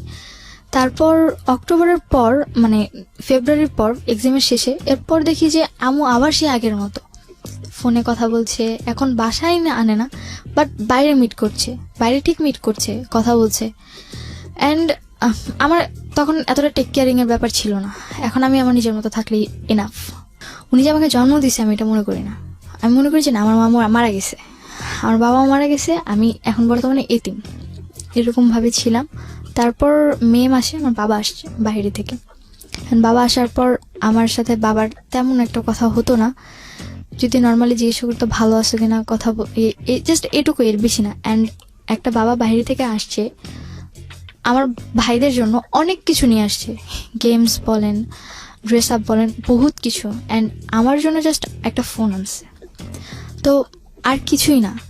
আমার সে এতটা খারাপ লাগলো যে আমার ভাইদের জন্য এত কিছু আনলো আর আমার জন্য জাস্ট একটা ছোট ফোনই আনলো, আর কিছুই না। আমি কি এতটাই ফেলনা তাদের কাছে? আমার পক্ষে মেনে নেওয়াটা সম্ভব হয়নি। তার কারণে আমি আমার বাবার সাথে টোটালি কথা বলা অফ করে দিলাম। তারপর বাবা আমার কাছে আমার মায়ের ব্যাপারে কিছু ডকুমেন্টস ছিল। কি ধরনের ডকুমেন্টস ছিল? আম্মুর আমার গলিতে যেই লোকটা ছিল, যার সাথে আম্মুর পরবর্তীতে থাকাটা, যেটা আমি দেখেছিলাম, উনি আবার আম্মুর প্রতি উইক ছিল, তারপর আবার আমার প্রতি উইক হয়ে পড়েছে। অ্যান্ড পরবর্তীতে আমাকে ইমপ্রেস করার জন্য আম্মুর সাথে ওনার অনেকগুলো নেগেটিভ ছবি প্লাস রেকর্ডিং, কথা বলা, এগুলো আমাকে দিছে। অ্যান্ড তখন তো আমার ছবি বলতে ছবি কোথায় পেয়েছে উনি? ছবি উনি তুলেছে আম্মুর সাথে, এটা আমাকে ইমপ্রেস করার জন্য। আর তখন আমার সাথে রাসেলের আবার ভালো সম্পর্ক ছিল, যার কারণে আমি আমার মেমোরি কার্ডটা ওর কাছে জমা রাখছি। আমার কাছে থাকলে হারিয়ে যেতে পারে, আমাকে বাসা থেকে বের করে দিচ্ছে, আবার বাসায় নিচ্ছে, বাসায় আমি আম্মুকে মারছি, আম্মু আমাকে মারছে, এগুলো চলছে, যার কারণে আমি আমার কাছে সেফলি রাখতে পারলাম না। অথচ আমি যার কাছেই রাখলাম সেই হচ্ছে আমার সবচেয়ে বড় আনসেফলি একটা মানুষ, যার কাছে কিনা আমি আমার ডকুমেন্টসটা রাখতে দিছি। তো কি হয়েছে এগুলো? পরে ওই মেমোরিটা পুড়াই দিছে। পরবর্তীতে বাবা যখন আসলো, যখন বাবা আমাকে বললো তুমি না তোমার মায়ের ব্যাপারে অনেক ডকুমেন্টস রাখছো, কোথাও আমাকে দেখাও, আমার বলার মতো কিছু ছিল না তখন। আমি কি বলবো তাকে? পরে আমি আব্বুর কাছে মাফ চাইলাম, পায়ে ধরে, যে আমাকে ক্ষমা করে দাও, আমি ভুল করছি, প্লিজ অন্তত আমাকে আমার মতো বাঁচতে দাও, আমার পড়াশোনাটা কন্টিনিউ করো। পড়াশোনা অফ করে দিতে চাচ্ছিল? হ্যাঁ, অফ করে দিতে চাচ্ছিল। তারপর আমাকে ইন্টার ফার্স্ট ইয়ারে অ্যাডমিট করালো, আমার যে স্কুলে পড়েছি সেই কলেজেই। যখন আমাকে অ্যাডমিট করলো, তো আমি তো খুব খুশি যে আমাকে অন্তত অ্যাডমিট করছে। তারপর এর মধ্যে বাবা যে কদিন ছিল নর্মালি ছিল সব কিছু। তারপর বাবা চলে গেল। বাবা যেদিন গেছে তার 1 মাস পর আম্মুর আচরণটা আমার সাথে এতটা খারাপ হয়ে গেল, ঠিক আগের মতো বাজে কথা বলতেছে, উঠতে বসতে। আমি এর মধ্যে আমার লাকটা ভালো ছিল যে এর মধ্যে আমি একটা কোচিংয়ে জবও পেয়ে যাই, আমি ওখানে ক্লাস নিতে হবে। আর আম্মুর মার জিনিসটা এতটা খারাপ ছিল যে তুমি একসময় বলছিলে যে তুমি পুলিশে গিয়েছিলে, কখন সে ঘটনা? এই যে এরপরে। হ্যাঁ, তো আমার মার জিনিসটা আমার কাছে খুব খারাপ হয়ে লাগে, এমনকি এখনো পর্যন্ত আমার বডিতে অনেক প্রবলেম আছে ওই মারের কারণে। তো পরে যখন এই জিনিসগুলো আবারও হচ্ছিল, বাবা অলরেডি এসে গেছে, তো এরপরে বাবা এসে গেছে, তখন আমি বলতেছিলাম যে বারবার যে বাবা একবার এসে গেছে, তোমার জন্য আমি এত কিছু করলাম, আমার হাত কাটলো, তারপর কেন তুমি এগুলাতে আবার যাচ্ছ? অন্তত এগুলা ছেড়ে দাও, ভালো থাকো, তাহলে তো আমি আর কোনো প্রবলেম করতেছি না। তো সে আমার কথাগুলো শুনছিল না। পরবর্তীতে আম্মুর সাথে আম্মুর আবার লাগালাগি, মারামারি শুরু হয়ে যায়। আম্মু আমার সাথে এমনভাবে মারছিল যে আগের চেয়েও খারাপ। তারপরে আম্মুর সাথে যখন আমার এই জিনিসগুলো চলতে থাকে, এক পর্যায়ে আম্মুর মারার অবস্থাটা আমার এতটা খারাপ হয়ে গেছিল যে না, ওই দিন রাতে উনি আমাকে মেরেই ফেলবে। আমি আম্মুর রুম থেকে সেই দিনও আমার জামা পুরোপুরি ছিঁড়ে ফেলছে। আমার রুমে একটা জামা ছিল, আমি দৌড়ে গিয়ে আমার রুমের জামা পরছি। আব্বু যেহেতু আমাকে ফোন দিয়ে গেছিল, আমার কাছে একটা ফোন ছিল, আমার রুমের দরজা নক করে দিছি। এখন কি করবো আমি? এখন যদি আমি রুম থেকে বের হই, হয় সে আমাকে মেরেই ফেলবে। তার হাতে এমন একটা জিনিস ছিল, জিনিসটা খুবই খারাপ একটা জিনিস ছিল। কি ছিল? ওই যে লোহার টাইপের এক ধরনের রড টাইপের ছিল, ওই যে সিনি বলে, যেটা দিয়ে হাতুড়ি পিটায়, ওরকম টাইপের ছিল। অলরেডি আমার গায়ে যে বাড়ি দিছে, ঝাড়ুর বাড়িগুলো আমার গায়ের মধ্যে একদম লেগে গেছিল, ঝাড়ুর ইয়েগুলো। তো অলরেডি হাত দিয়ে রক্ত পড়তেছে, তার মধ্যে এই সিচুয়েশন, কি করবো বুঝতে পারতেছিলাম না। এখন হয় আমাকে বাঁচতে হবে, আর তা না হলে মরতে হবে, দুইটার একটা। কোনো কিছু বুঝতে না পারে শেষে নেটে সার্চ দিলাম। আমার ফোনে নেট ছিল, ভাগ্য ভালো, যার কারণে আমি লোন আসে এমবি, তো আমি লোন এনে গুগলে বাড্ডার পুলিশ স্টেশনের নাম্বারটা সার্চ করি, দেন পরে পুলিশের কাছে ফোন করি। পুলিশের কাছে ফোন করার পর পুলিশ আসে বাসায়, বাসায় আসার পর আম্মু তখন একদম শান্ত। পুলিশ আসছে, গেট খুলে না, কিচ্ছু হয় না এই বাসায়, এমন একটা ভান। পুলিশ মামাকে ফোন করছে, মামা আবার বড় মামা যে ছিল মানুষদের সাথে একটু বেশি চলাফেরা করে, যার কারণে থানা পুলিশ লোকজন তারে চিনে, তো তার কথা শুনে পরে পুলিশ চলে যায়। পরে মামা ঘরে ঢুকে, পরে পুলিশ বলে গেছে যে পরের দিন যেন থানায় আমাদেরকে উপস্থিত থাকতে হয়। পরে আমরা থানায় গেলাম। পরের দিন আমরা থানায় মানে যে ওসিটা ছিল তার সাথে আমার মামা আগে আলাদা করে কিছু কথা বলতে চাইছে। তো ওসির সামনে মামা আমাকে এমনভাবে উপস্থাপনা করে যে আমার ব্রেন লস, মানে তুমি মানসিকভাবে অসুস্থ। হ্যাঁ, আর মানসিকভাবে অসুস্থ, আর আমি যা বলছি পুরোটাই বানোয়াট, মিথ্যে। তার উপর আমার তখন 18 হয়নি। আর আমি যতদূর পরবর্তীতে শুনেছি যে 18-র আগে নাকি মানে বাংলাদেশের কোথাও কোনো মানে ছাত্র বলেন বা ছাত্রী বলেন কারোরই পুলিশ স্টেশনে কোনো কমপ্লেন ইজিলি নেওয়া হয় না বা তাদের কথা মানাও হয় না। তো পরবর্তীতে যখন পুলিশ আমাকে জিজ্ঞেস করলো তোমার এজ কত, পরে আমি বললাম যে 17+। পরে যে তোমার তো এখন 18 হয় না, তুমি কি করে কমপ্লেন করলা, আর তুমি এত সাহস কি করে হয় যে তুমি রাত করে আমাদেরকে ফোন দিয়ে হ্যারাস করলা, আর তোমার মার ফেস দেখে তো মনেই হয় না যে সে তোমার উপর এমন টর্চার করতে পারে বা তোমাকে মারতে পারে। পরে আমি হাত কেটে গেছে দেখালাম, বলে কি যে টুকিটাকি ঝগড়া তো ফ্যামিলিতে হবেই, তাই বলে তোমরা থানা পুলিশ পর্যন্ত নিয়ে আসবা। ওসির আচরণটা এতটাই খারাপ ছিল যে এখনো পর্যন্ত আমার পুলিশদেরকে সবচেয়ে বেশি ঘেন্না হয়। আমি একসময় তাদের অনেক রেসপেক্ট করতাম। উইথ ডিউ রেসপেক্ট, সব ওসি একরকম না, সব পুলিশ একরকম না, যে কারণেই আমাদের একটা বড় ভুল হয়ে যায়। আমরা একজনকে দিয়ে পুরো কমিউনিটিকে চিন্তা করি। আমি আমার লাইফে, আমরা কিছুদিন আগে এখানে একজন পুলিশ অফিসারের জীবন গল্প প্রচার করেছি বুধবারে, যদি তোমার শোনা হয়ে থাকে। আমি বলছি না যে পার্টিকুলারলি কেউ ভালো কিংবা কেউ খারাপ, কিন্তু একজনের জন্য পুরো কমিউনিটির আমরা একটা খারাপ ব্লেম দিই। তুমি তোমার লাইফে যে এক্সপিরিয়েন্স ফেস করেছো, যে কারণেই হয়তো তোমার এই ধরনের পারসেপশন হচ্ছে।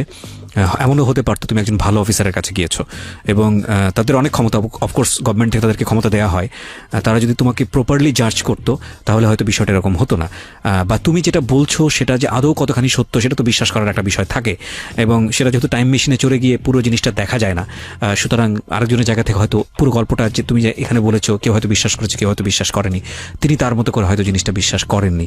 তবে কেসটা যেহেতু এতটা জটিল ছিল, আমার মনে হয় একটু হলেও খতিয়ে দেখা প্রয়োজন ছিল। পুরোপুরি ডিনাই না করে দিয়ে খতিয়ে দেখতে পারতো যে তোমাকে বিশ্বাস করি না, কিন্তু আমরা একটু অবজার্ভ করতে চাই যে আসলে সিচুয়েশনটা কি।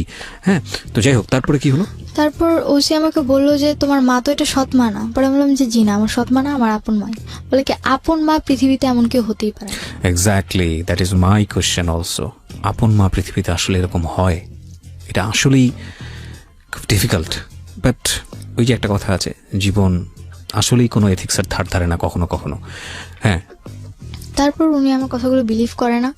পরবর্তীতে আমরা ওখান থেকে চলে আসি, মানে থানা থেকে আমাদেরকে বলে যে যে জিডিটা করছো তুমি ফোন দিয়ে ওটা ক্লোজ করে যাও।